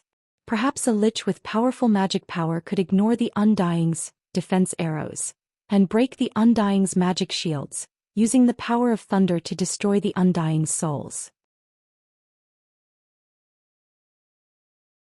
Chapter 787. Or perhaps it was the Death Knights who were skilled in martial arts and good at using dark magic to repair their damaged bodies. The arrows that were as swift as meteors could always find the vital points of the Death Knights. Then there were the lesser lords of the cave demons. Those former spider demons, even if they hid underground, would be blasted into pieces by the huge lightning unless they hid very deep. Servanas was like a flag that encouraged all the elves. There were many elves who had fallen behind, but similarly, there were also elves who were trapped in various places and could not break out of the encirclement. They followed Servanas without hesitation. To the north. To the north. All the way to the north. Destroy those filthy undead and demons. Kill, kill, kill. Kill to Silvery Moon City. Kill until they see their loved ones, until they see their king. Silver Moon City's magnificent platinum and gold city gate had disappeared without a trace. There were gravel everywhere. There were bloodstains everywhere. Death was everywhere. However, this was not important. The belief of protecting the country supported them. Cervantes, the ranger hero who had returned from the distant southern continent, was leading them. As the number of undead increased, the advancement of the army became slower and slower. At the same time, it was an opportunity for the elves behind to catch up. Coupled with the elves who rushed over from the east and west of the city, the army became larger and larger. Quantitative change eventually led to qualitative change. When the number of people in the army exceeded 10,000, the undead army near the city gate finally could not hold on any longer. Charge! For Quell, Dorii. For Quell Salis. With a thunderous sound, Prince Kale, that's who was patrolling in the eastern part of the kingdom, arrived. He used 18 consecutive flame blasts to blast a path of destruction among the undead in one breath. As the fire elements were drawn away by the prince, the path to the palace was completely opened. However, the next scene made the hearts of the elves in the army palpitate. After breaking through the undead army near the city gate, they did not see any survivors or corpses along the way. This gave all the elves an ominous premonition. No one said anything. Under the leadership of Cervantes and Kale, everyone used all their strength to rush towards the sun-chasing king's court. Red pillars, golden spires, snow-white ground. The gorgeous and dazzling palace was as clean, solemn and beautiful as it was yesterday. Compared to the ruins of the collapsed buildings outside, it was like the difference between hell and heaven. Kale, wanted to heave a sigh of relief, but just as he was about to step onto the stairs of the palace, he was blocked by Cervantes. Where are the royal guards? Cervantes' reminder made Kale, shiver. That's right. That's right. In the past, on every step of the stairs outside the palace, there would be 2 spellbreaker guards of the Wang family who held a red shield that was almost oval in shape and a double-edged sword. Now not a single guard could be seen. Could it be? The uneasiness in the hearts of all the elves quickly spread. Just as Kale, could not hold it in any longer and was about to rush in with his subordinates, the doors of the palace suddenly opened. There was no light in the huge door. Because the sky was covered by the canopy of undead, and the entire city was filled with a faint, icy mist, no matter how good the rangers' eyesight was, they couldn't see what was happening in the palace. They could only see a figure dressed in luxurious clothes walking out of the palace. After spending 1,000 years together, it was impossible for him to mistake that silhouette and that attire. Father! Kale, was overjoyed as he broke free from Cervantes' obstruction and rushed forward, running up 7 steps in one go. In the next instant, the prince's body suddenly stiffened as if he had been hit by a petrifying spell. The prince was right. The person who appeared at the main entrance of the palace was the king of Quell Salis, the great Anastrian Sunstrider. But this was the Sun King who appeared in front of the army as an undead. Even as a high elf with a lifespan of thousands of years, Anastrian was already very old. There were age spots and a large number of wrinkles on his face that could not be hidden. His arms and fingers were thin and his body was a little hunched. At this moment, other than his hunched body standing straight again, there was his deathly gray skin color and his green eyes that carried the light of the netherworld. No, impossible. With father's strength, how could it be so easy? Kale, voice trembled and his outstretched left hand trembled like a sieve. After the living were killed by the Scourge army, they would turn into evil magic and transform into undead. Everyone knew this. However, Kale, did not believe that his father, who had the support of the magical ley line of the Sunwell, would be so easily killed and transformed into a lich. Kale, was not the only one who was horrified. In the square in front of the palace, every elf who witnessed this scene was shocked out of their wits. At this moment they completely lost the ability to think. Every elf looked at their king who had stepped into the realm of undead with blank eyes. 3,000 years. Anastrian had ruled the High Elf Kingdom for a full 3,000 years. For humans in the world of Azeroth whose average lifespan was only about 30 years, this was already a matter of 100 lifetimes. It had been such a long time that the fact that Anastrian was the king was imprinted in the deepest part of every elf's soul. This seemed to be the most important part of the world. However, their king was not only dead. He was also turned into an undead. This was not only bad news but also a double collapse of the soul and faith. Prince Kale, mouth squirmed for a long time before he squeezed out this sentence. Father, Why? Did you lose? Lost. Anastrian's facial muscles relied purely on dark power to maintain the so-called liveliness. At this moment he revealed a resentful expression. Lost. I didn't lose to that bastard Antonidas. I lost to myself. I lost to time. He had lost to this old body. If not for my old age, I could have drawn a large amount of power from the Sunwell endlessly and destroyed any invader. How could I be suppressed by a mere Frostmourne? Suppressed. The moment the former Sun King's voice fell, every knowledgeable elf in the square imagined such a scene. The Sun King resisted and struggled. If he was 1,000 years younger and was a Breaking Dawn mage, of course he could ignore the bottleneck and wantonly draw the magic power from the Sunwell to destroy all invading enemies. It was a pity that he was too old.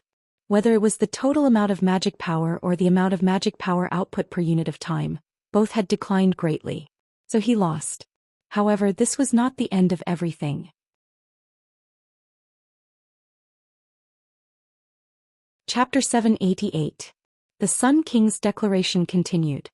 He suddenly raised his arms high and terrifying dark magic surged out of his body, enough to cover the sky and destroy all living beings in Silvery Moon. Just the dense aura of dark magic that could choke people to death was enough to make all the mages tremble in fear. Anastrian's magic had recovered. Not only had he recovered to his peak state when he was young, he was even stronger than that. That was almost a demigod, the strongest state at the peak of Breaking Dawn. The Sun King's aged and imposing voice echoed in the air above the square. No, not only that, his voice and image were also broadcasted to every place in Quell, the lost that had a magic mirror through amplification magic, projection magic and Silver Moon City's own magic broadcasting system.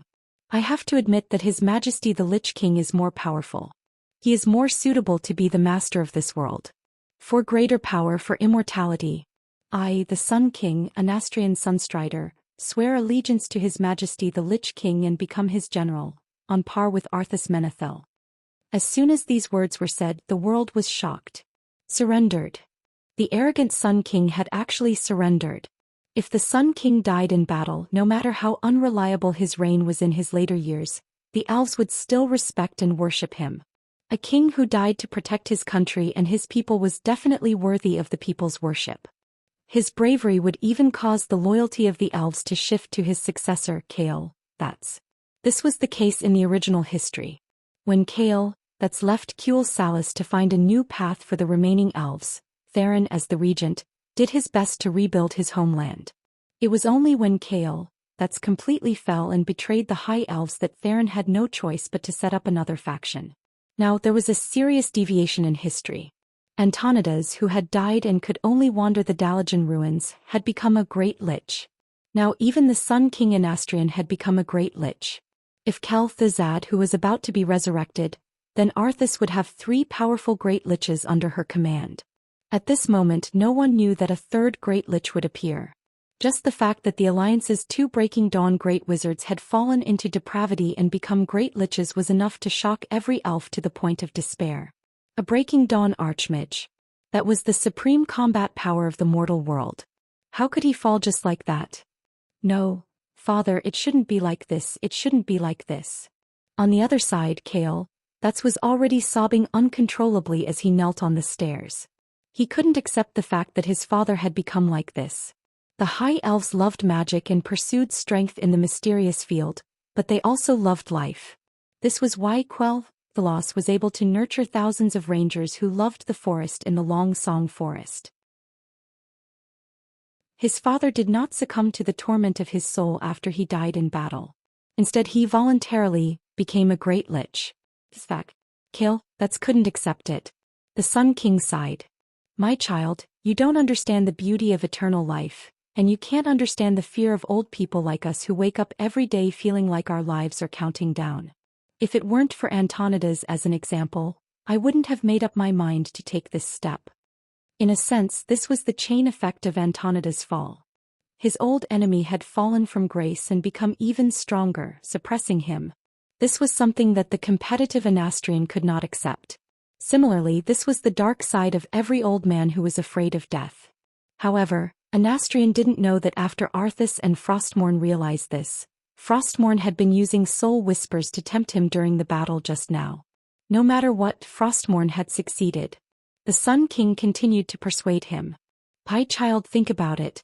Why can the despicable night elves who exiled us have eternal life, while we can only suffer from old age and death? Why do we have to accept the weakening of our power and the restriction of using magic? In the past there was no way, but now we can have a better future." Following his words, nearly 10 figures in magic robes appeared beside the Sun King. That's and Hadron covered their mouths in disbelief. They couldn't imagine that more than 80% of the Silver Moon counselors had chosen to fall like the Sun King. Yes, they were all very old. Perhaps with the lifespan of the High Elves, they still had 100 years to live. This was a long time for humans, but it was the end for the elves. The temptation of immortality was hard to resist. "Come, my child Kale, that's become one of the undead with me. Let us, father and son, rule, quell the loss forever and become eternal kings. And all of you will become an indestructible part of the undead kingdom." After persuading his son, the Sun King continued to announce the fate of the other soldiers. "No, I don't want to die. Sorry, Death. I can't accept it." The army hesitated.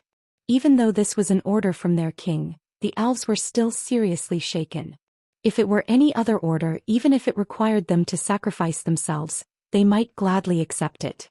But who could accept becoming such an ugly monster after death, especially the elves who loved beauty as much as their lives?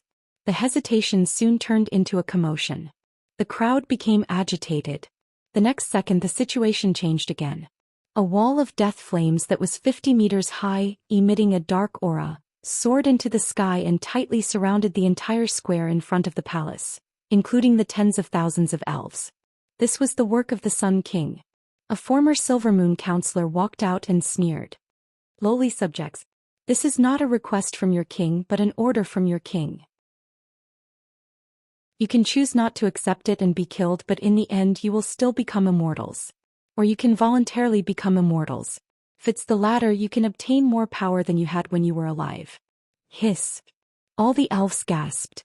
At this moment, as if to demonstrate, a row of Silver Moon counselors released their dark magic power. Suddenly, a black aura soared into the sky, suppressing all the voices of dissent. "Be killed. Become weak. Or voluntarily die. Become stronger.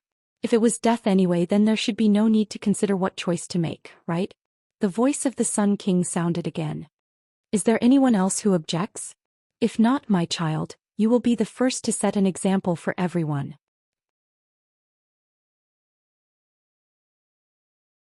Chapter 789. The Sun King's words forced Kale, that's into a dead end. Which elf in their right mind would commit suicide to become a lich?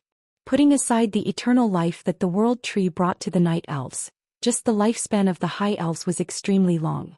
It was not a problem for them to live for thousands of years. The world of Azeroth was very kind to the elves. They could maintain their youthful appearance for 90% of their lives.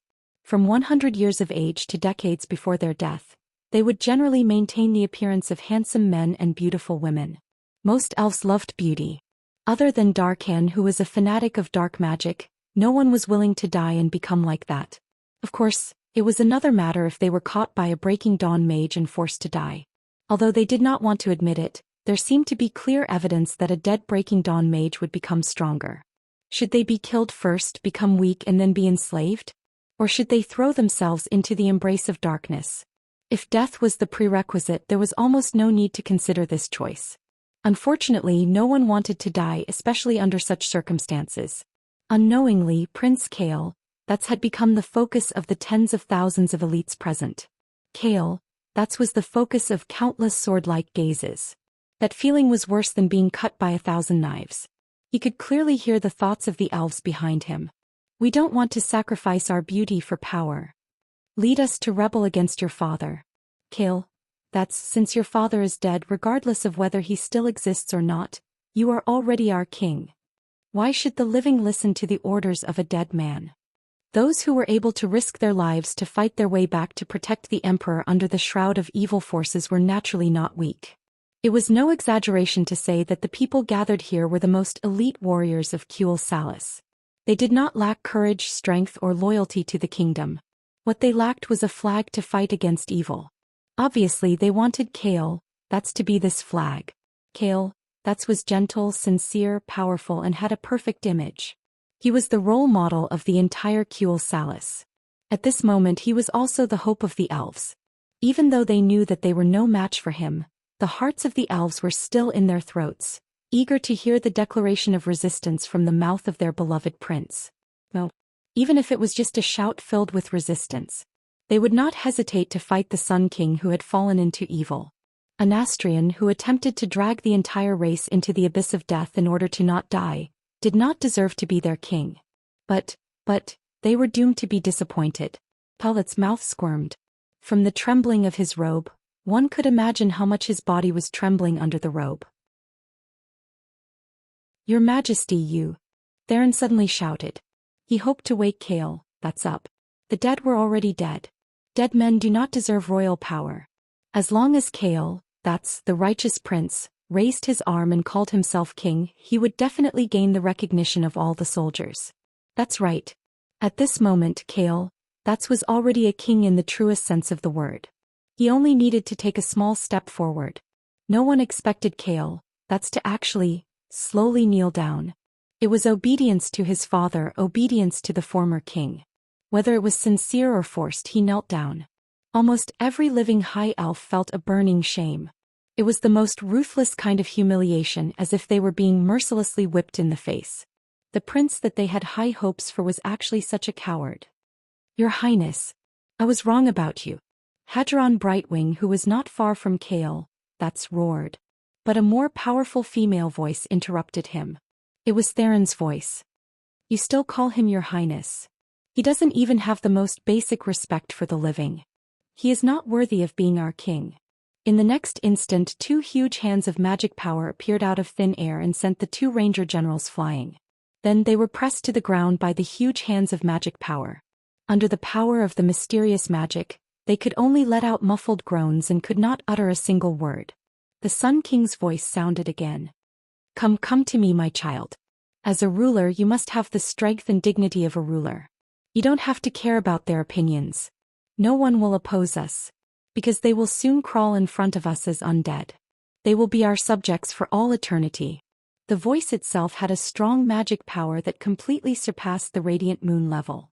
It was so huge and terrifying that no one dared to resist. That Sunstrider surrendered. Perhaps some people would wonder why this Kaiser surrendered so easily. In history, after the fall of his country, he first sought refuge with the Alliance, then was put on death row by Vashj. Then he was rescued by Vashj, poached by Illidan, but did not do well. In the end he sought refuge with the most unreliable boss, Kill, Jaden, and fell. Someone had once discovered that such a large adult elephant was actually chained by a small iron chain tied to a small iron nail. This was because when the elephant was young, no matter how hard it struggled, it could not break free from the small iron chain. After failing day after day, the shadow of failure had been deeply rooted in its mind, forming a habit and becoming a part of its life. I can't resist this iron chain. Think about it from another perspective. In the human world, being a crown prince for 20 years was already extremely difficult. But because of the long lifespan of the high elves, being a crown prince for 1,000 years was not a problem at all. More than 1,000 years of accumulated power. More than 1,000 years of taming. Even if he had always resisted, he had never been able to surpass his father. Just this alone would plant an indelible seed of failure in Kale, that's heart. If Kale, that was bold enough, he would have long ago overturned the Silvermoon Council and revived the royal power. If Kale, that was vicious enough, he would have long ago secretly poisoned his father to inherit the throne. There were many possibilities in this world, but there was only one result. Kale, that's who was raised in this semi-greenhouse environment, seriously lacked courage and decisiveness. That was why there was Kale, that's who always placed his hopes on the strong. That was why there was this timid prince who would obey even if he was asked to die. Time seemed to stop. The air seemed to freeze. All of the surviving elves had expressions of extreme horror and fury on their faces. They knew that the following death would be terrifying and miserable. But no one dared to stand up and fight against the incomparably terrifying undead king. Who else? Were there no more heroes among the high elves who dared to stand up and fight against such a terrifying tyrant? At this moment, when every elf yearned for a hero and a leader, a female voice sounded. I object.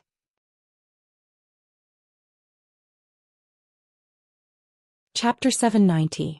Servanas stood at the front of the team, her light blonde hair fluttering in the wind. Her long light blonde hair had been her symbol for the past 1,000 years. At this moment, in front of these 10,000 elite elves, her light blonde hair was a symbol that was beginning to be deified. Servana's eyes were brighter than when she had been a ranger general. They were more confident and determined, like emeralds shining under the sun. Her long eyebrows, which were unique to elves, were full of heroism and stubbornness. There was no longer the confusion, weakness, and hesitation in her eyes when she was forced to become a paycheck thief under the suppression of the Silver Moon Council more than 10 years ago. There was also no longer the deep, helpless fatigue that was left in the memories of the rangers. She was wearing a ranger's outfit. But this ranger's outfit was completely different from the traditional ranger's outfit. It was full of her personal characteristics. A dark green cloak fluttered in the cold, turbid wind, accompanied by the fluttering golden hair. Her 2 pauldrons were studded with the fangs of trolls hunted in Stranglethorn Vale, giving her a wild demeanor similar to that of a tribe. It was to commemorate the hatred of the High Elves, and also the glory of her continuous hunting of trolls in the past 10 years. It was the symbol of the king of the forest. Other than the bikini breastplate engraved with lightning runes, her exquisite collarbones and sexy waist were the only things on her body. The dark green breeches that were very suitable for concealment were obviously magic items. But if one looked closely, one would find that there was electricity lingering on them. The Ranger General, no after Kale, that's had surrendered, and the 2 appointed Ranger Generals, Lord Themar and Hadron, had been suppressed. There was no doubt that Servanas had become the last hope of these 10,000 elves. She stood ramrod straight. It was like a rising flag. Although everyone could see that she was always at the forefront during the charge, when everyone was covered in dust and even covered in wounds, her sword, longbow, armor, and accessories were all new and clean. Even her long ranger boots were not stained with dust. She was like a proud commander about to attend a military parade, maintaining the perfect appearance that the High Elves wanted to see the most. Normally, even walking through a burning street would cause one to be stained by the ashes of the city. Not to mention he was able to maintain such a heroic posture after killing over 1,000 undead creatures, both strong and weak. This was not only due to the power of wind and lightning surrounding her, but also the pinnacle of her combat skills. Suddenly, the elves couldn't help but exclaim in admiration. After 1,000 years of intermittent battles with the trolls at the edge of the Long Song Forest, and the baptism of the Second Battle of the Dark Portal, which was the largest in the history of the Eastern Kingdom, the once talented but inexperienced female ranger seemed to be following the footsteps of history, and rapidly grew on the path of a queen. A ranger hero and a forgotten queen. 2 completely different and unrelated figures seemed to cross the boundary of history at this moment, gradually overlapping and merging into one. The Sun King Anastrian and the Ranger General Servanas. One was at the bottom of the stairs in front of the palace, while the other was high up in the middle of the palace. A king who used to be high and mighty. An exile who had been abandoned by the kingdom. However, their gazes crossed the length of the stairs and met each other in mid-air. Anastrian ignored Kale, that's who was kneeling on the stairs and trembling slightly. He lowered his head and used his turbid eyes to look at the rebel who messed up his grand plan to force him to surrender. The Sun King sneered, his words filled with thick sarcasm and disdain. You object? What right do you have to object? It's rare for you to muster up the courage to object to me, but you still can't stop the lives of you and your possible followers from coming to an end. So what's the point of your objection? Servanas raised her head high, her beautiful, fearless face glowing with the light of life. I object. It's because I'm a ranger and I at least know how to be grateful for the beauty of life. Unlike a guy like you whose brain is rotten, who only treats life as a tool to be trampled on and discarded at will. The Sun King sneered. Grateful for life? What's the point of such a boring feeling? As long as one is a living creature, one must always have the fear of death. Since one can't abandon the fear of death, then one should find a way to overcome death itself. My foolish subjects, since you believe that death is terrible and miserable, and you don't dare to take this step yourself, then you should abandon your rationality and let me as your king decide everything for you. Sylvanas said sarcastically. Let you decide? Do you think you who have become so ugly still have the right to decide to make us as ugly as you? Enough. Anastrian, you know that your life is gone, but can you please not continue to exist shamelessly? Don't even try to drag more people to die with you, knowing that you and your followers will not have any redemption in the future. The Sun King was clearly angered by Sylvanas' rebellious declaration. You, Sylvanas glanced at Kale, that's who was still trembling but did not dare to look at her. After sighing softly, she slowly raised the longbow in her hand, drew the bow and nocked an arrow. She pointed the sharp arrowhead at the high and mighty Sun King, pointing at the once incomparably noble head that had now turned gray and ugly.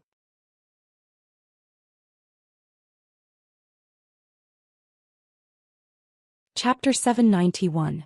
If Anastrian's eyes could still see, they would be filled with a deathly chill at this moment. No one could survive such an attack that seemed to transcend space. Even a Breaking Dawn mage would not be able to open a shield in time when his mind was distracted.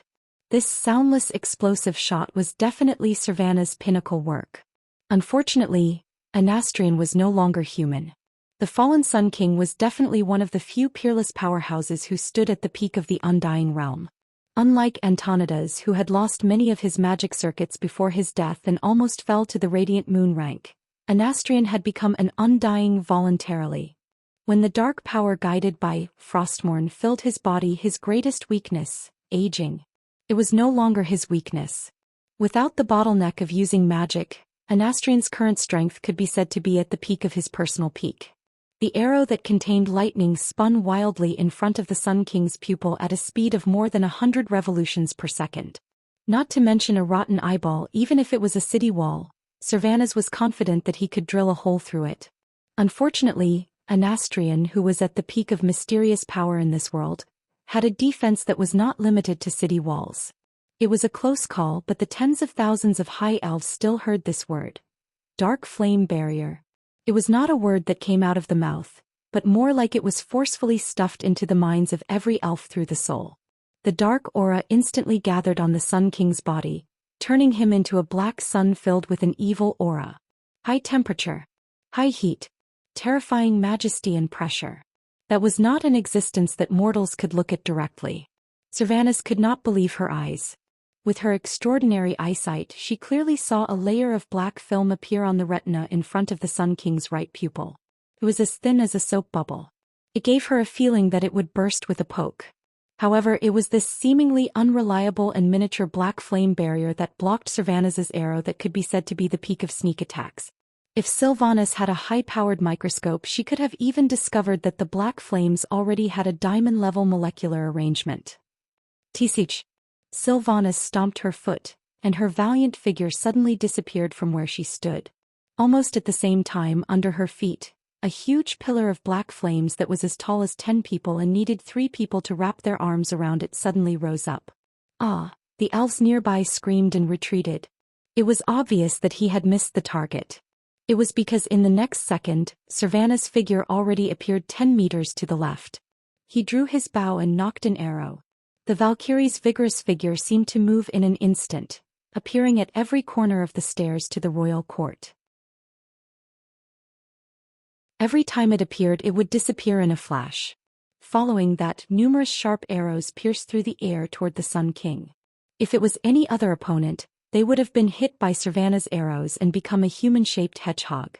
But that was a fallen Breaking Dawn archmage. Sylvanas had used no less than 7 types of arrows, but none of them could penetrate his indistinct black flame barrier. Anastrian's fire magic was still unhurriedly chasing after the female ranger's back.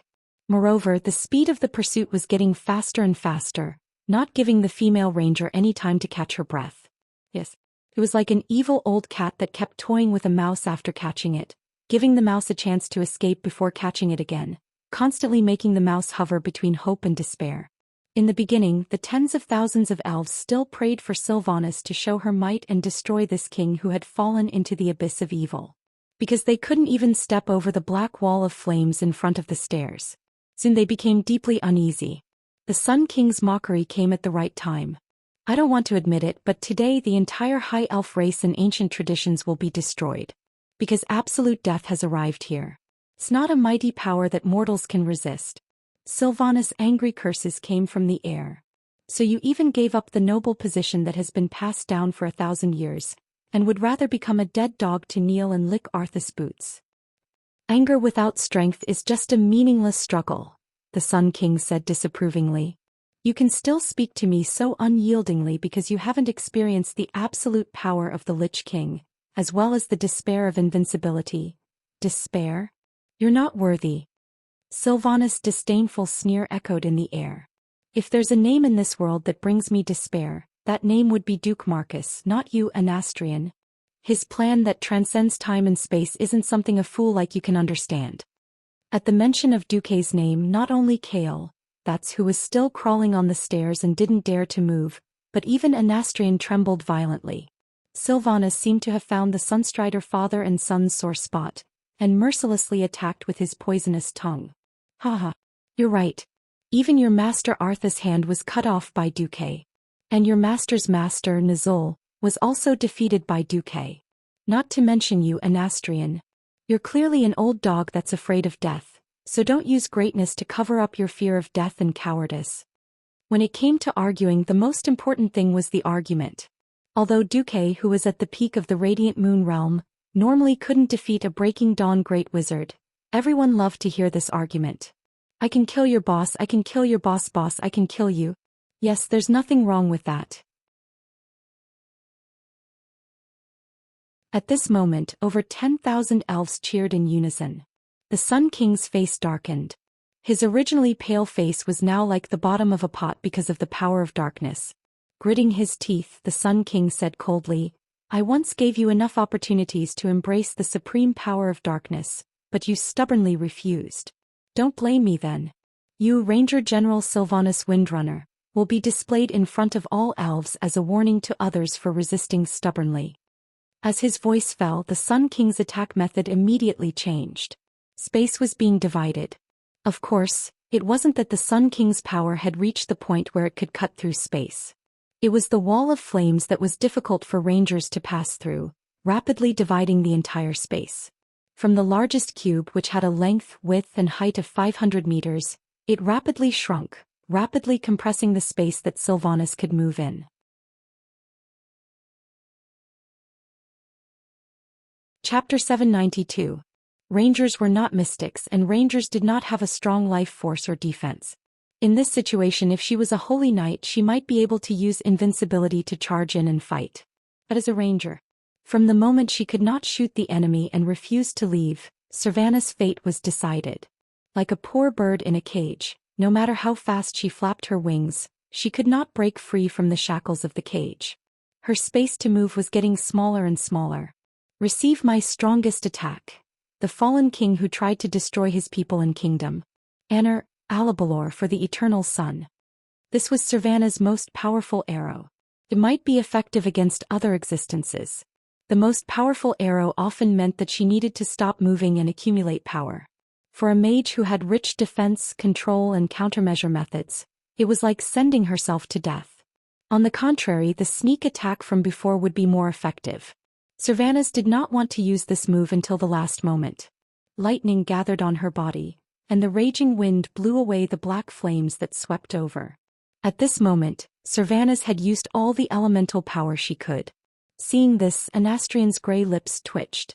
If I have to shoot this arrow to make you despair and serve me forever, then as you wish, my ranger general. Who wants to serve a rotten bone like you? Her light blonde hair danced in the raging wind, and Sylvanas almost pulled the longbow in her hand to a full moon. The atmosphere shook. The sky echoed with a buzzing sound. The power of this arrow was definitely not small. If it was a city gate without magic protection, perhaps it would be instantly shattered by this arrow. Thump! The vibration of the bowstring finally sounded. She released her fingers that were almost twisted by the bowstring, and as if it had turned into a twisting lightning arrow, it finally left the bowstring. After this arrow was shot, the entire arrow turned into a meteor in midair, shooting towards the Sun King with unparalleled power.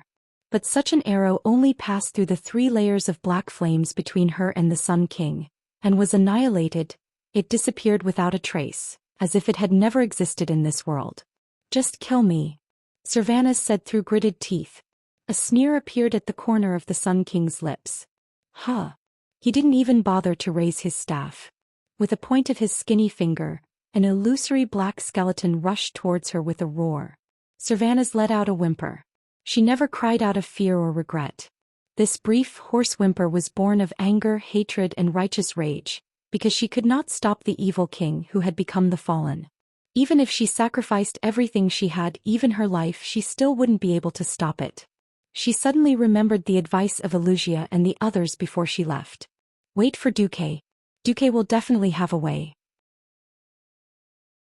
If you don't have the strength to see through the whole situation, then please wait for Duque's instructions. Suddenly he felt sad. Sister Aurelia, Sister Sasha, was I wrong? In pain and despair she faced the terrifying black skeleton head-on. She hoped that her magic items could slightly resist this dark magic, but they shattered the moment they touched the black skeleton. Low-level mysteries were defenseless in front of high-level mysteries. The black skeleton hit her. It was absolute cold that penetrated into her heart, like an ice sword cutting into her body. At this moment Servanas saw Kale, that's turn his head, and their eyes met. The blood drained from Servanas' face and her mind began to blur. Was I hallucinating? A hint of regret appeared on Prince Kale, that's handsome face. Servanas' Windrunner felt that she was in free fall. This wasn't in a physical sense but on a mystical level. It was her soul that was falling. Like a ship that had lost its power in a storm, she was lost. How did I get here? I can't remember. Was I killed by Arthas? Or was it the damn Sun King who did it? There was no concept of time here. Her life wasn't a series of events, but just a moment, a flash of thought in the infinite void. There was only darkness in front of her. Then she felt that she was falling. She really felt it for the first time in a long time. She flinched. She was in extreme pain. She came here.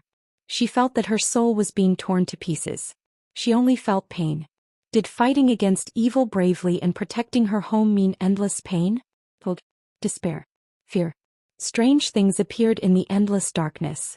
Countless relatives and friends died, turning into mindless zombies that staggered around her. Seeing this scene, her heart became fragmented. The purplish-black scar of death passed through the city, splitting it in two. The citizens of Silvery Moon dragged their broken heads and innards behind them as they staggered towards the King of Death, Anastrian. In the end, they knelt on the ground and worshipped the despair that was about to rule them for all eternity. She was angry, but she couldn't resist because the horror that definitely didn't exist in the world of the living was suppressing her. Sharp claws of darkness surged out from all directions and tore at her. She wanted to scream but she couldn't. A pair of evil eyes stared at her from behind but she couldn't turn back. She saw the Sun King's rotten mouth, his face full of mockery for once playing with her in the palm of his hand. Her soul desperately tried to charge at him, but under the pressure of this horror, she somehow lost the courage to resist. She suddenly found that she had once again become that underage blonde child who was trembling in fear in the dark forest, bearing the consequences of making the wrong choice alone. As expected, my elder sister, my younger sister. Is your foresight the most correct? As expected, I shouldn't have been so rebellious. I should have listened to Duque earlier. In the outside world, every elf looked at the female ranger's twitching body in horror and listened to her continuous screams. That was Sylvanas' soul being ravaged and tortured. Every elf felt great pity for her but also fear for the Sun King. Death coil. With such a simple strike, Servanas, who they had placed their greatest hopes on, had been defeated. Their courage was waning, their willpower was beginning to wane, their knees were about to give way and their bodies were about to kneel. At the very end, suddenly the Sun King was shot by an arrow. He let out the most mournful scream since his appearance. It was an arrow shot by a young girl who had suddenly appeared at the bottom of the stairs. That girl had a face similar to Sylvanas. Enter Lilith's Windrunner. This is impossible, the Sun King screamed. Of course my arrow can't, but what if it's Alexstras's arrow? The youngest of the Windrunner family smiled faintly.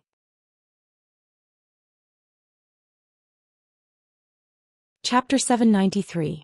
Sun King's ashen face suddenly twisted. That was anger. That was fear. Sun King's murky eyes turned with difficulty. The vision from his soul finally trembled and focused on his shoulder. The youngest daughter of the Windrunner family was right. That ordinary-looking green arrow was indeed attached to a long red hair that was at least half a meter long. As long as one focused their mind on the hair, anyone with the slightest intuition would be able to clearly feel a mighty dragon's roar coming from it. It was indeed the power of a dragon that stood at the top of the food chain in the world.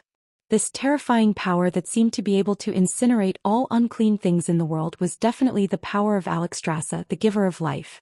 The flame of purification that contained the power of life was definitely the greatest nemesis of undead creatures. In the original history, during the battle at the Heaven's Wrath Gate, under the scheming of the Dreadlord Vermeses, the great potioneer of the Undercity's Royal Potioneering Association, Potioneer Putris, rebelled and used the new plague. The army led by Duke Bolvar and young Salyafar was completely wiped out by the plague. Bolvar was dying, and Red Dragon Queen Xianxia used the flame of life to burn the entire battlefield in order to prevent the new type of plague from spreading. This clearly explained why the seemingly more powerful lightning arrow was easily dispelled, and why Lilith's seemingly soft shot could easily penetrate Sun King's defense. Anastrian's body was trembling and his soul was in fear. It wasn't that the seemingly weaker Lilith had the possibility of killing him, but that there was another possibility. Everyone knew that the Windrunner family was with Duque. Similarly, everyone knew that Duque had saved the Red Dragon Queen and had a life-and-death friendship with her. Otherwise, who would dare to pull out the Red Dragon Queen's hair? Would they be tired of living? Lilith's appearance here with the Red Dragon Queen's hair proved one thing. Duque had made a move. Once a smile appeared on Lilith's poker face, it turned out that she could also make a very intimidating expression. The whisper of the wind that floated into Sun King's ears confirmed his greatest fear. Duke Marcus asked me to send his regards to you. Duque made his move. Duque really made a move? The shock that rose from the deepest part of his soul made the Sun King unable to remain calm. The name of a man is like the shadow of a tree. Duque's crafty schemes and Duque's miracles had long been imprinted in the hearts of the older generation experts. Anyone who had experienced the previous battle at the Door of Darkness would never forget how Duque had calmly held the fort and annihilated the million-strong orc army. The High Elves would never forget how Duque retreated when the Long Song Forest was lost and the tribe's soldiers were at the city gates. That was Duque's highlight. It was also a moment of shame for the elves. The ordinary elves might see Duque as their savior. But the Sun King and the Silver Moon Council would never do that. To them, who prided themselves on their nobility, it was already a great sin for Duque to not sacrifice himself to help the elves keep the tribe out of the Long Song Forest with his army. Whether it was intentional or not, Duque deliberately allowed the tribe to burn and loot in the forest and then forced Kuel Salis to join the alliance. This was an unforgivable sin. In the eyes of the Sun King, Duque was a guy who was written as an ally and read as a poisonous snake. Now Duque had indeed come and once again gave him the most fatal blow at the most critical moment. The Sun King flew into a rage out of humiliation and roared, "Duque? No. This human brat has no right to touch my kingdom. He obstructs my rule over my subjects. His talent. Good. Duque." The elves in the square did not react at first, but they immediately saw Lilith, who had torn off her disguise and was facing them sideways. It was also a standard ranger outfit, but whether it was the shoulder armor or other equipment, it was clearly the Stormwind standard. And the emblem on her chest. That was clearly the emblem of the Marcus family. The elves were worried. Yes. The pride of the High Elves, the Windrunner family, had long been under the command of that living, walking hero. Prince Kael, that's had surrendered. Lore, that's in Hadron had been defeated. The last elven hero, Servanas, had also been defeated. In the end it was the Alliance who ended things. Even though the Alliance's help made them feel a faint warmth, they also felt a sense of sorrow. So the glory of the High Elves had long been gone? If Duque had come out at the beginning, the proud elves would definitely not have been able to accept this charity in their hearts. However, when the expectations in their hearts turned into disappointment, then into despair, and the bottom line in their hearts fell again and again, Duque's attack became as sweet and pleasant as Agar. The Sun King went berserk. No, even if Duque came he would not be a match for me. The little girl from the Windrunner family, right? I'll turn you into undead first. I want to see what kind of expression Duque will have on his face when he comes. After saying that, he clenched his skinny hand, and Savannah's body, which had lost control, suddenly convulsed more sharply. The vision of fear targeted the second sister of the Windrunner family. She was surrounded by terror. They happily tortured and ravaged her consciousness, taking pleasure in her pain. It was a painful and hopeless situation. It seemed that she would stay here forever. The boundless void, the darkness, and the unknown realm full of pain. Just then she suddenly saw light. It was not a holy gold but a mysterious purple blue. It was the light of arcane magic. She did not know whether it took a moment for the light to break through the darkness or a lifetime. The light seemed to have opened its arms and came to save her. In the darkness, an imposing male figure embraced Savannah's with a halo of light. She found that she had lost all her equipment and was naked. She helplessly curled into a ball. The first sound she made after she regained her voice was a cry. Savannah's Windrunner failed. It was a failure as a high elf. However, the light did not seem to think so. "You've done a good job. You and Lilith stalled the fallen Sun King and bought time for the elves to be reborn." It was a familiar voice. It was Duque's voice. Warmth enveloped her. It was a strange feeling that she had never known before. Savannah suddenly understood that it was Duque's soul that was warming her soul. Suddenly she felt a wave of shyness because everything about her had just been revealed to Dooku without reservation, her body, her soul. Strangely, she no longer had the rebellious thoughts. She was like a traveler in the desert who was about to die of thirst, trying to stretch her neck and ask for the quiet and warm refuge of Duque. Suddenly she opened her eyes and saw a scene that made her feel like she was struck by lightning. When she lost consciousness, she seemed to have kissed her brother-in-law and brother-in-law. You're tuning in to the Zhou Xian's Legacy YouTube channel. Don't forget to subscribe and join us on this journey to catch the most captivating stories.